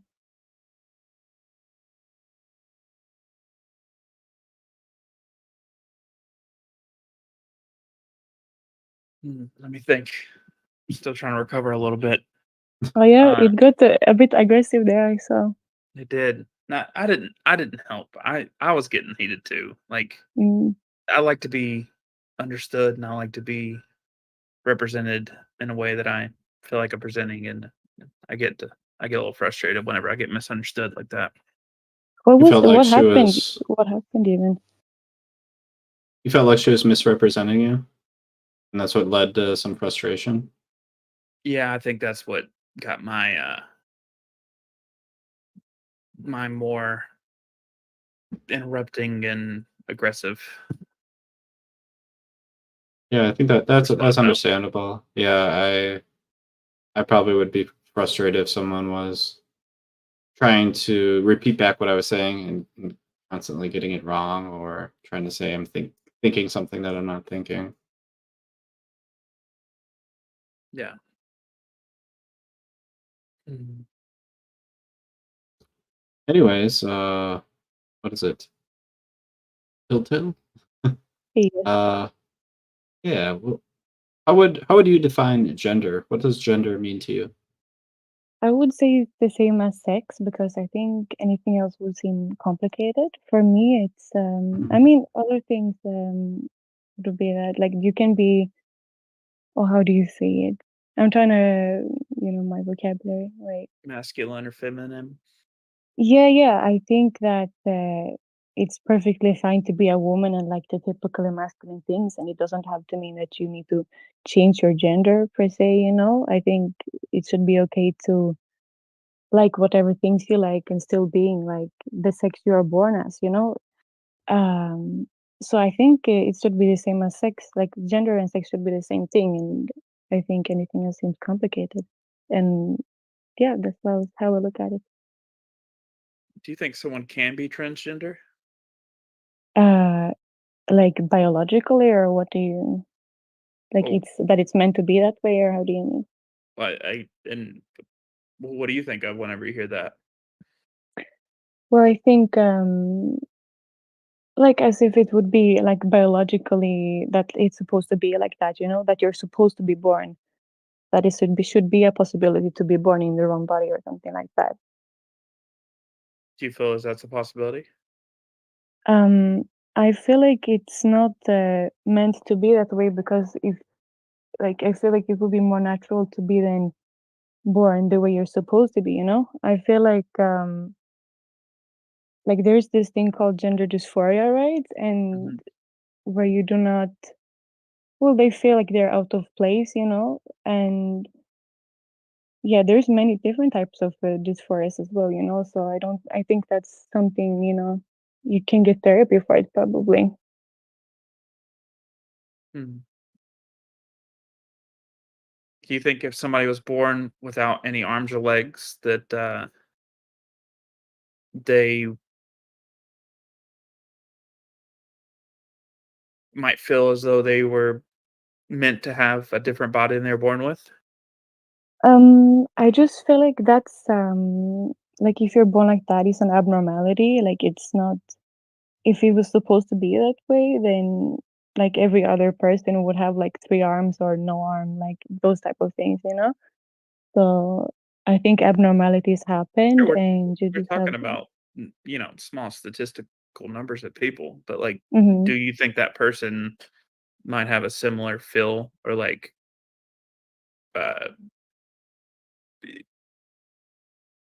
sense that they were supposed to be born a different way or like the Yeah, for sure, since most other people are born with, you know, two arms and everything working as it should, you know. Yeah, I think so.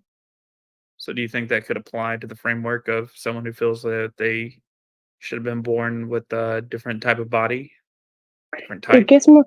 it gets more complicated there because those things are usually mental. You're born with a body that looks normal, but in your head you feel different. So I think it's quite different because there's things you can see and there's things that are just in your head. Well, like the That's what I person feel about it. who was born with no legs, like their Yeah, body grew and it could have grown out, but it didn't. Like it chose not to. yeah, Uh, and the person who was born, I don't know, without a penis or something, it yeah. could have grown out. It. Do you mean without it as if like everything else is male, but they're missing their genitals, or what Well, would the I'm I'm example I'm mean? I'm just saying, like it's. Do you think it's possible to someone feel as though they should have grown that way, just like somebody might say they should have grown legs? Yeah, if they have the gender dysphoria, they probably feel like they should have. But I think it's more of mental problems. You cannot see that physically that person should have, a penis in that example. Hmm. What should we do, like, as a society? How should we treat a person who, like, let's say they have a penis, but they feel like they should have had boobs and a vagina? What do we do? Uterus. I think you should try to see where it comes from because for not everyone, but for many of those people, I have heard stories where it comes from trauma, for example. Like some people, maybe they were assaulted and then they feel uncomfortable with their female body and then they want to present in a masculine way to, not be perceived in that way and not be as vulnerable, for example. So that person in that case would probably need some type of therapy. That's what I feel like. Oh, I don't personally have like a problem with someone. Let's say someone wants to live as the other gender, like the man, he wants to dress as a woman or whatever. Like it mhm. doesn't hurt me. Like you just living like that. But I think it's normal. No, I think it's we should see it as like there is something going on in the head that's not. Like there no, a lot of people they're suffering with these things. Like they have it's a hard problem for them. So they should get help and they should get therapy and see where the problem comes from. So if let's say I'm born like a super super scrawny, tiny, just like physically weak man, Mhm. and I feel as though my best self would be to undergo hormone treatment to become an absolutely buff macho man. Mhm. Um, and so I do a lot of work. I work out, change my diet, change how I act. I get hormone treatment.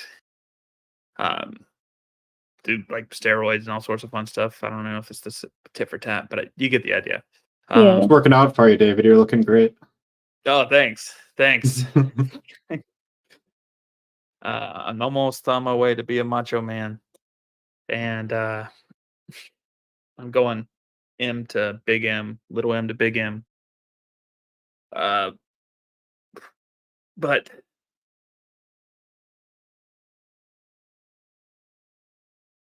is that not similar? Like imagine like the spectrum of gender.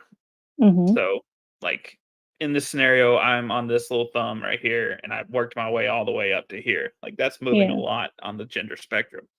But a Mhm. person could be right here and then move over right there, and they go to therapy and they realize, I want to reach that goal. Like I want to be like I feel as though that's the goal I want to reach is to be on this side of of the gender line. Is Mhm. is that not similar? Like, is that not a similar solution? Like, I mean, when you say get therapy, what does the therapy tell them to do? Just to get over it, or to uh, i- is that not a similar goal? Is my quest to be a macho man? I see the point. I think for therapy it would be like if you're getting therapy, it would be to get more comfortable with your natural self. Like it's not good if you're if you're uncomfortable with the body you're born with, like that shouldn't be normal, you know? Like if I'm born with a female body and I hate myself, that like that's not good. That's not good at all, I feel like. And the thing you said, the example with being born like a weak man, I don't think that makes you any less of a man. Like if you were to get hormone treatment, I mean that's kind of like getting plastic surgery almost, like in the Mhm. same category, you know. But like getting hormone treatment or something to help yourself, you know, there is women who do that when they maybe they have PCOS, they get like hormone treatment to Mhm. to live more comfortably as in their female body and everything, you know, as it's quote unquote supposed to be, you know. So I don't think like being a weak man makes you less of a man. It makes you have to be like a woman, for example, for being weak. I think that's just like if you're working on yourself and you need hormone treatments because maybe you're something is wrong with the hormones. Like I don't think that's the same thing as changing your gender because uh, you're going within what is quote unquote, you know, natural for your gender, for your sex. You know, that's how I look at it. I think there's nothing wrong with improving yourself within the body you're born with.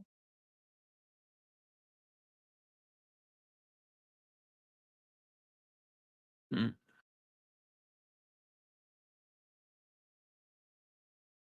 Hmm, hmm, hmm. Oh, I have Hey, a question. I have a yeah, if you didn't let's have hear it. one already. Go ahead. Yeah. So you said that you were what was the word? A gender abolitionist? Abolitionist? Yeah, yeah. It's a growing uh, perspective that for me here. I'm not. Oh, okay. It's still working out the kinks. It takes a lot of time and Mm-hmm. thought to figure out. But like I in theory, I like a large portion of the tenets. Okay, okay. Could you explain like what you mean? Because this is the first time I'm ever hearing about a gender abolitionist. Sure. Uh, the general gist of it is basically, as far as I understand, is that kind of just equal opportunities. Like if you can, if you can, if you can meet the requirements of something, it doesn't matter if you're male or female. It's just the same requirements for everybody. Mm-hmm. Uh, or also like eh, blue is for boys, pink is for girls. That's arbitrary. Like I mean, it's like it's marketing. It's just a good way to fill the racks at the clothing store and the toy store. But Mm-hmm. ultimately, it doesn't really matter.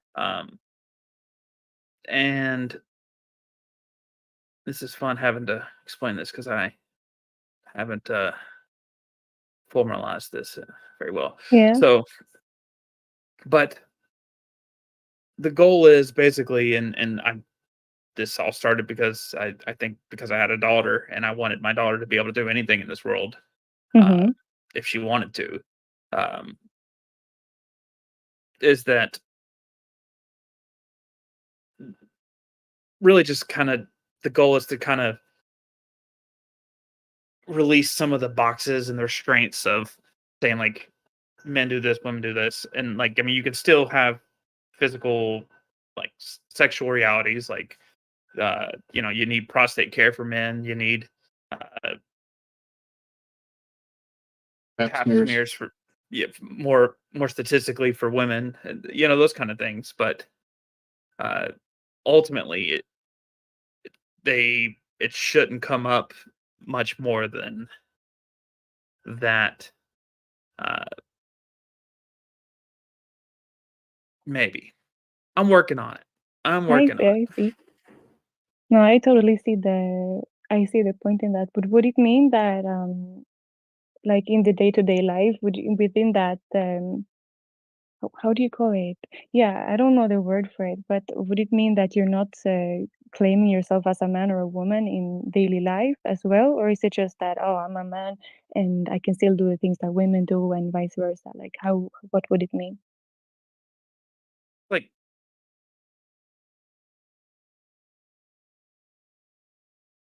um I mean, like I said, like the physical realities are still there. Like I think that, but the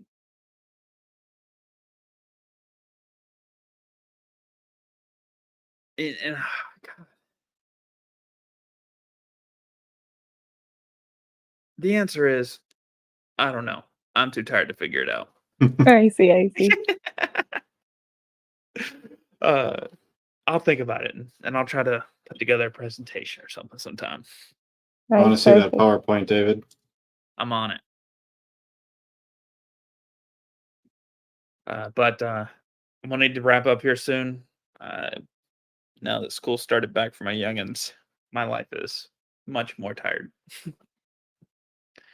Wake Should up we early. wrap it up here, David, or are we taking another one? Let's see what Xerxes says. All right, And thank you guys for having me. Thank you. thanks, Telltale. Thanks for coming on. Bye. Bye. Oh yeah. We'll make it quick though.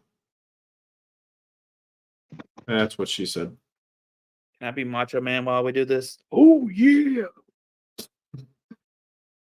All right, you've been patiently waiting. What's on your mind? I mean, the question is, what is gender? And I was going to tell Mr. Kude here that the reason he's probably having difficulty explaining what he means by gender abolition is that gender isn't actually a thing. It doesn't describe anything about people. It's a linguistic device. It associates words with feminine and masculine characteristics. But people don't have a gender. They just either are men or women.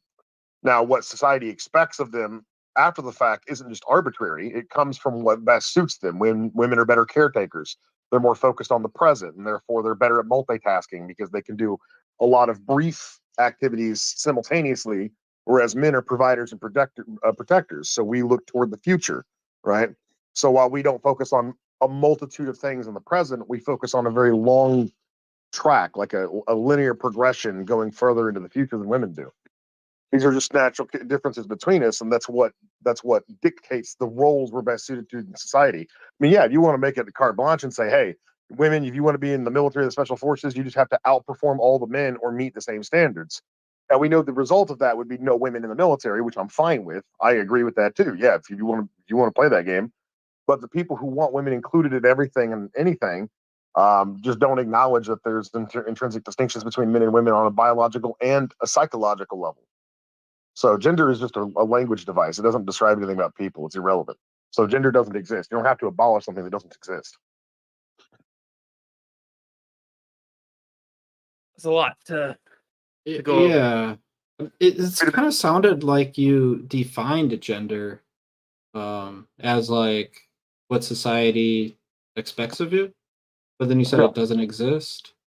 No, the social Expectations characteristics exist. of men and women that we expect, like men or women to have certain preferences, is not arbitrarily defined by society. They're patterns that we observe, right? Mhm. And there are Yeah. certain behaviors that are more suitable for men than there are for women, right? Combat Historically. role, a very obvious example of this. Like, there's no situation in which a woman is more suited for a combat role than a man. Well, I mean, combat's evolved. I mean, kinetic warfare is dying down in a lot of ways, and I mean, what I'm trying to say is the modern world is changing the situation of the historical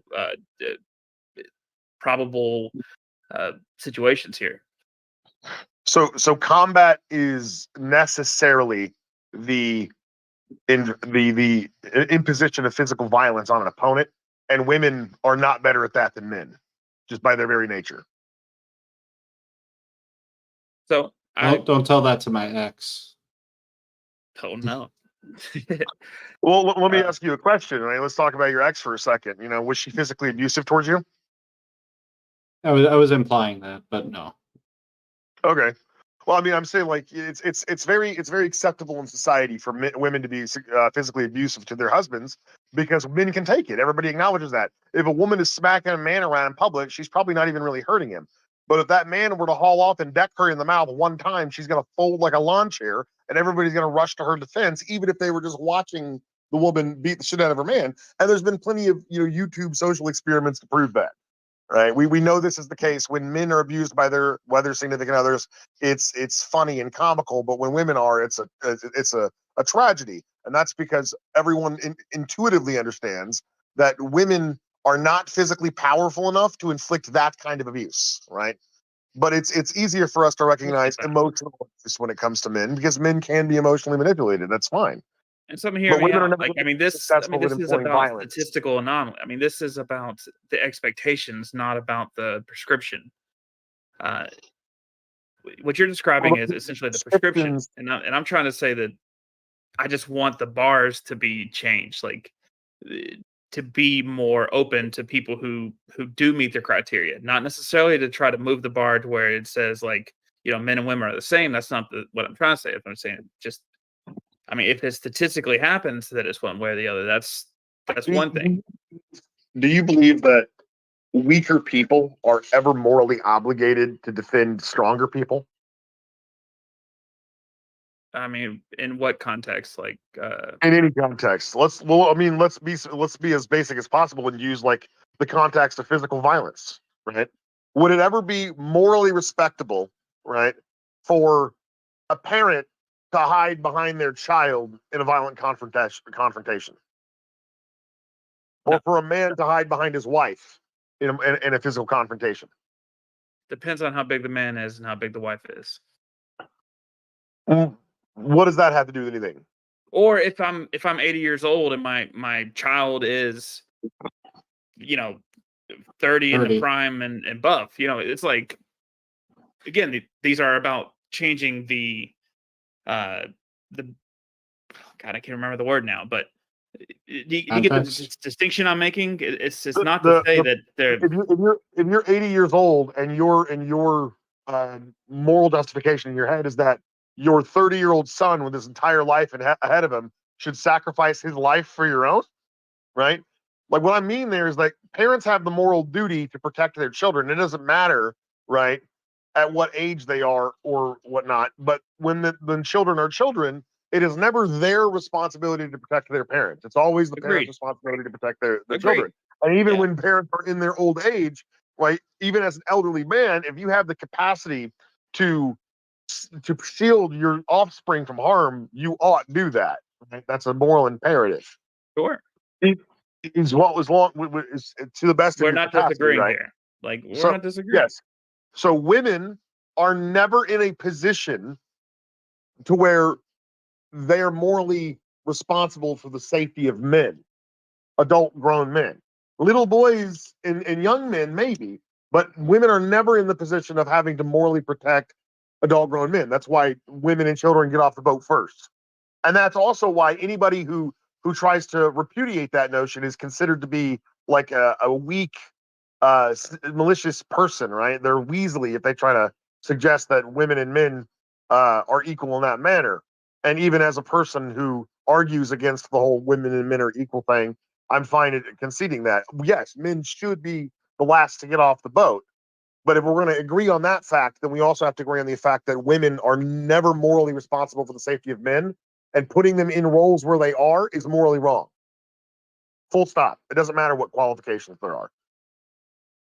It just seems like there's so many scenarios at which this is totally easily an option. Like a simple. school Is that- teacher Find one. is Women I police stipulated young children. I officers, stipulated young boys. nurses. I said there's never any situation Sure. wherein a woman is responsible for the physical safety of an adult man. Yeah, we have guns now though. It doesn't matter, right? Let's say there's a gun on the table, right? Okay, or no, let's say you're laying in bed next to your wife or your girlfriend, and there's a gun in the nightstand, and you hear a bump of the night, right? If you turn to your wife and say, "Hey, honey, get the gun and go check that out," she's immediately going to lose all respect for you, right? You're putting these scenarios at which it's like, what I'm trying to say is things like the professional world and stuff like that. I mean, these things are more prevalent, like in a relationship situation. I mean, that's you get what I'm saying. Like, I'm not trying to undermine the fact that men are more strong than women 99% of the time. Like, that's not what I'm trying to undermine here.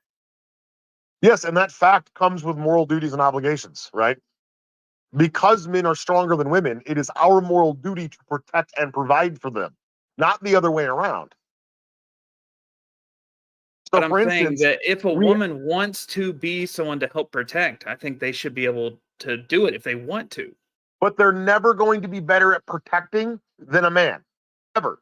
There's no take the Secret Service scandal as a recent example. The woman who left her post to go breastfeed her child, right? There's so many moral atrocities happening in that one statement, right? First, you have a woman who is in a role where she would have to lay down her life to protect a man, right? And that's wrong. Second, she's a mother who's in this position, right? The only person she should ever lay down her life to protect is her child, right? Not some man, especially a stranger, right? I don't care if it's the president of the United States or not. And then you have the fact that she's breastfeeding. So she's bringing her child to a job that necessitates she may have to exercise Okay. lethal force against people Yeah. to protect somebody. This still fits in my, like, what I'm trying to say is, like, ideally a woman would, in my worldview, that a woman would choose to do other things, like choose to not do those things and focus on the or what I'm trying to say is there are scenarios at which someone could choose to not have that happen. Like, there's men could have things that could distract them as well. No. Like I said, men aren't the multitaskers. They're focused on a single goal, right? Dude, Women men get a were lot of hunters things and done in the gatherers immediate. for 10 billion years. I mean, Women were the gatherers, men were the hunters. Women had to pay attention to a lot of different details at once, right? Men went out and hunted the food, and they had a long goal. They had to make a singular plan to kill the food because, I mean, they were using sticks with pointy edges. It wasn't that easy to bring down a woolly mammoth. They had to coordinate and plan and focus on a singular objective. and Whereas watch out women for were focused on many predators objectives. and try not to No, scare it. they didn't watch out for predators while hunting because they were the apex predator, right?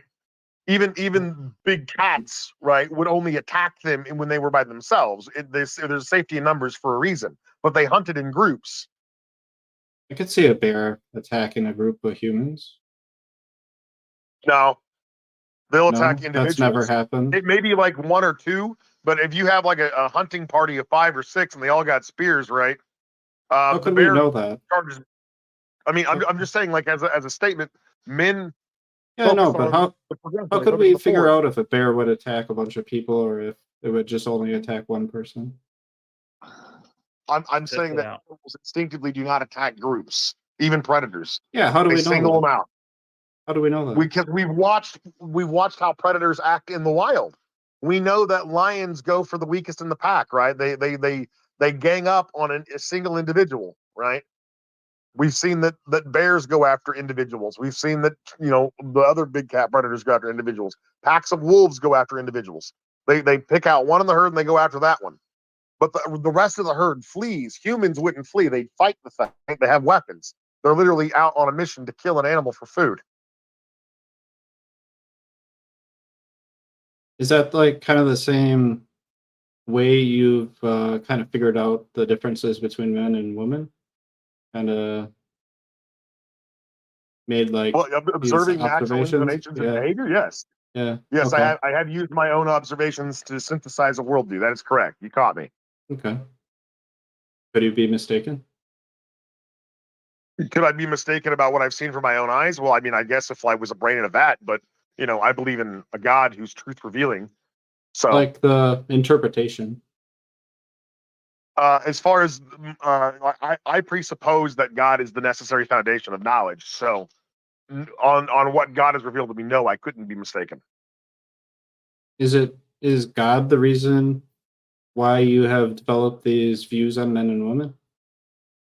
But God is the reason why those views are true. My observations have caused me to arrive at the conclusion. Yes, I pay attention to what I observe, and I don't ignore patterns just because the results might inconvenience me.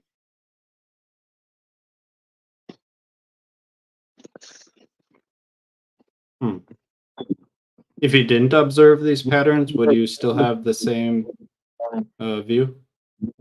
Well, if these patterns, if the conclusions I drew from the patterns weren't true, the patterns wouldn't exist in the first place. Let's say there's no pattern. You can't, for whatever reason, you can't observe it. Would you still? Well, yeah, that view. You cut Then I off. I'm wouldn't sorry. have that view. Okay. Yes, if this fact of reality was not the case, then I wouldn't believe in that fact of reality. That's That's kind not, of a what I'm saying. That's not. redundancy. I'm saying You're if you had saying, yeah, this. well, I said, well, this is my evidence for why I believe this thing, my own observations, experiences, and the ability to observe the world around me. And you're like, well, what if that wasn't the case? So basically, you're saying, okay, well, if you didn't have that evidence, would you believe this thing? But no, if all of the evidence that I used to arrive at my conclusion was not the case, or at least I didn't possess it, then no, I wouldn't have the same conclusion. Yeah, of course. The reason I asked this is because I heard kind of two things. I heard something relating to a god, and then the observation. I was asking if the observation wasn't there and only the god part was there, if you'd still come to the same conclusion. Well, I mean, if God revealed to me the truth, like per se, that men and women are different and are designed to fulfill different roles, I would, yes, I would maintain that conclusion because God is truth revealing by his nature. I would then also map that conclusion, right, to reality, right? So I would see it is also the case, right? It wouldn't be like God says, okay, men and women are different and are better suited to these roles.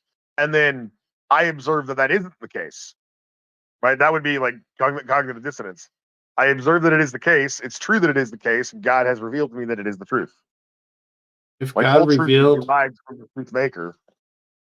if God revealed to you that it was actually the opposite, that women act like men and men act like women, what would Yeah, your then the final observation conclusion would be? also change No, the because God observation stays reveals the what is the same. truth. The No, observation that's a stays the same. contradiction. That's a logical contradiction. That would be like saying, well, what if God revealed to you that bachelors can be married? That's nonsense. What if God revealed to you that circles had quarters? That doesn't mean anything. It's a logical contradiction.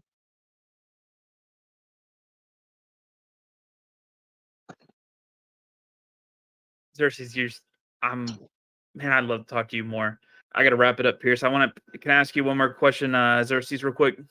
Sure, go ahead. Can you think of any type of like expectations or limitations that men and women have on them now that they could probably be loosened as we get as we go through society? Like, I don't know, stupid stuff like men can hug without being weird or something, or a woman can uh, be tough without seeming like they're trying to Chop some be. wood. Yeah, you get what I'm saying? Like I'm tired and I'm struggling to make any examples. But do you have anything that you could think of that would some expectations or limitations that we might put on people that we could lift at this point that might be beneficial to people? Sure. So I have two examples that immediately popped into my head. The first is the social stigma on grown men interacting with children in public, right? Uh, like any time a grown man interacts with children in public, it's immediately seen as potentially sinister, and like that's the immediate reaction that most people are going to have. And this is something I've experienced myself in public when interacting with my nieces and nephews, for instance, um, or when I'm interacting with a child family member that I'm obviously not their parent, but people will come up and they'll ask the kid, if they know me or if I'm their dad or whatever. And this has happened not on a frequent basis, but more than one time, right? Enough for me to have noticed a pattern. And I see this in other situations too, right? Like it's seen as creepy if men pay attention to children in a public gathering, right? So and I understand why those preconceptions exist, but I think that in a homogenous, trusting society, that wouldn't have to be the case, right? And then the other immediate thing that I thought about was the social expectation that women only have to provide themselves to a relationship, right? That they don't have to offer anything else of value to the relationship other than themselves. So they are the commodity per se. Yeah, Xerxes, you have the same kind of like mentality, like a spirited stuff that I'm trying to talk about here. That's the same kind of energy that I'm going for.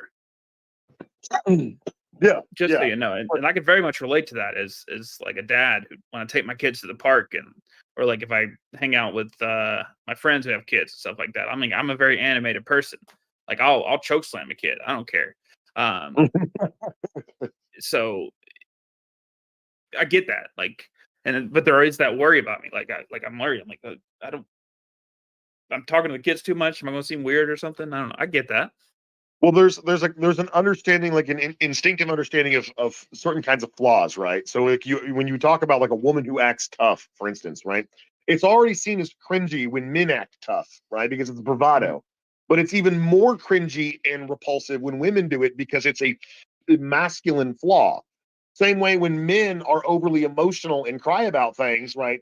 It's annoying when women do that, but it's expected. When men do that, it's repulsive because it's a feminine flaw. When men have feminine flaws or women have masculine flaws, that's double ew. There's a visceral disgust to that because you shouldn't be behaving that way.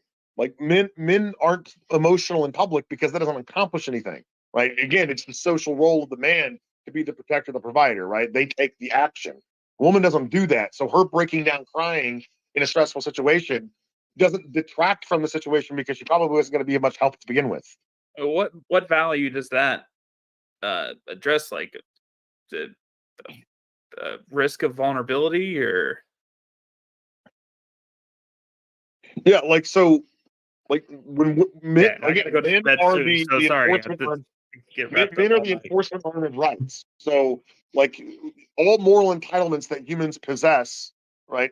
The only reason that anybody respects that boundary is because there's a sufficient amount of men who will force you to behave that way if you deviate, right? We're gonna like arrest you and put you in a concrete box if you don't play by our rules. But those rules are shifting, right? And you have less and less people that belong to the enforcement arm of rights that have the moral character to make those decisions properly. That's why whenever you hear about women cops in the media, it's never for their value or valor or courage. It's for their colossal buffoonery, mistaking their gun for their taser, or getting completely dominated by a man and needing to be rescued, or forgetting to park their car and running it through somebody's house, or being of absolutely no help to their male partners and getting them seriously injured or killed. That sure These are the does so stories hard, I've seen of police officers. especially if you get on X. Man, I get on X and I see all sorts of shit like that. Yeah. Like when you hear about male police officers that are doing a terrible job, it's because they're overly brutal, they're overly cruel, they're overly savage. They impose too much force. It's when with women, it's always they didn't impose enough because they couldn't. I mean, every fumble and every sort of like blunder is headline stuff. I mean, but again, we're gonna get back into the weeds, Xerxes. Going to bed. Thanks for chatting. We'll talk again some other time. Send me a direct message, man. Let me know when you're doing this again. Will do. This is buddy. Thank you. See ya. All right, Pierce. All right. Any closing words here? Not, no. You got closing words? Yeah. I want to talk about this stuff more, and I want to talk about what I want to talk to people who feel like they're a different gender. I want to talk to people who feel like they are the same gender they are. I want to talk to I want to talk about all this stuff. So, people, if you have feelings about these kind of things, message me. I will talk about it, and I'm gonna get better and better and better at making this a non-heated discussion, unless you want it to be a heated discussion. But then I'll probably uh, I don't know what I'll do, but still. All right. Losing my Okay. brain power, going to bed. Maybe a little bit of post game chat, Pierce. All right. Sounds good. I'm playing that dang outro.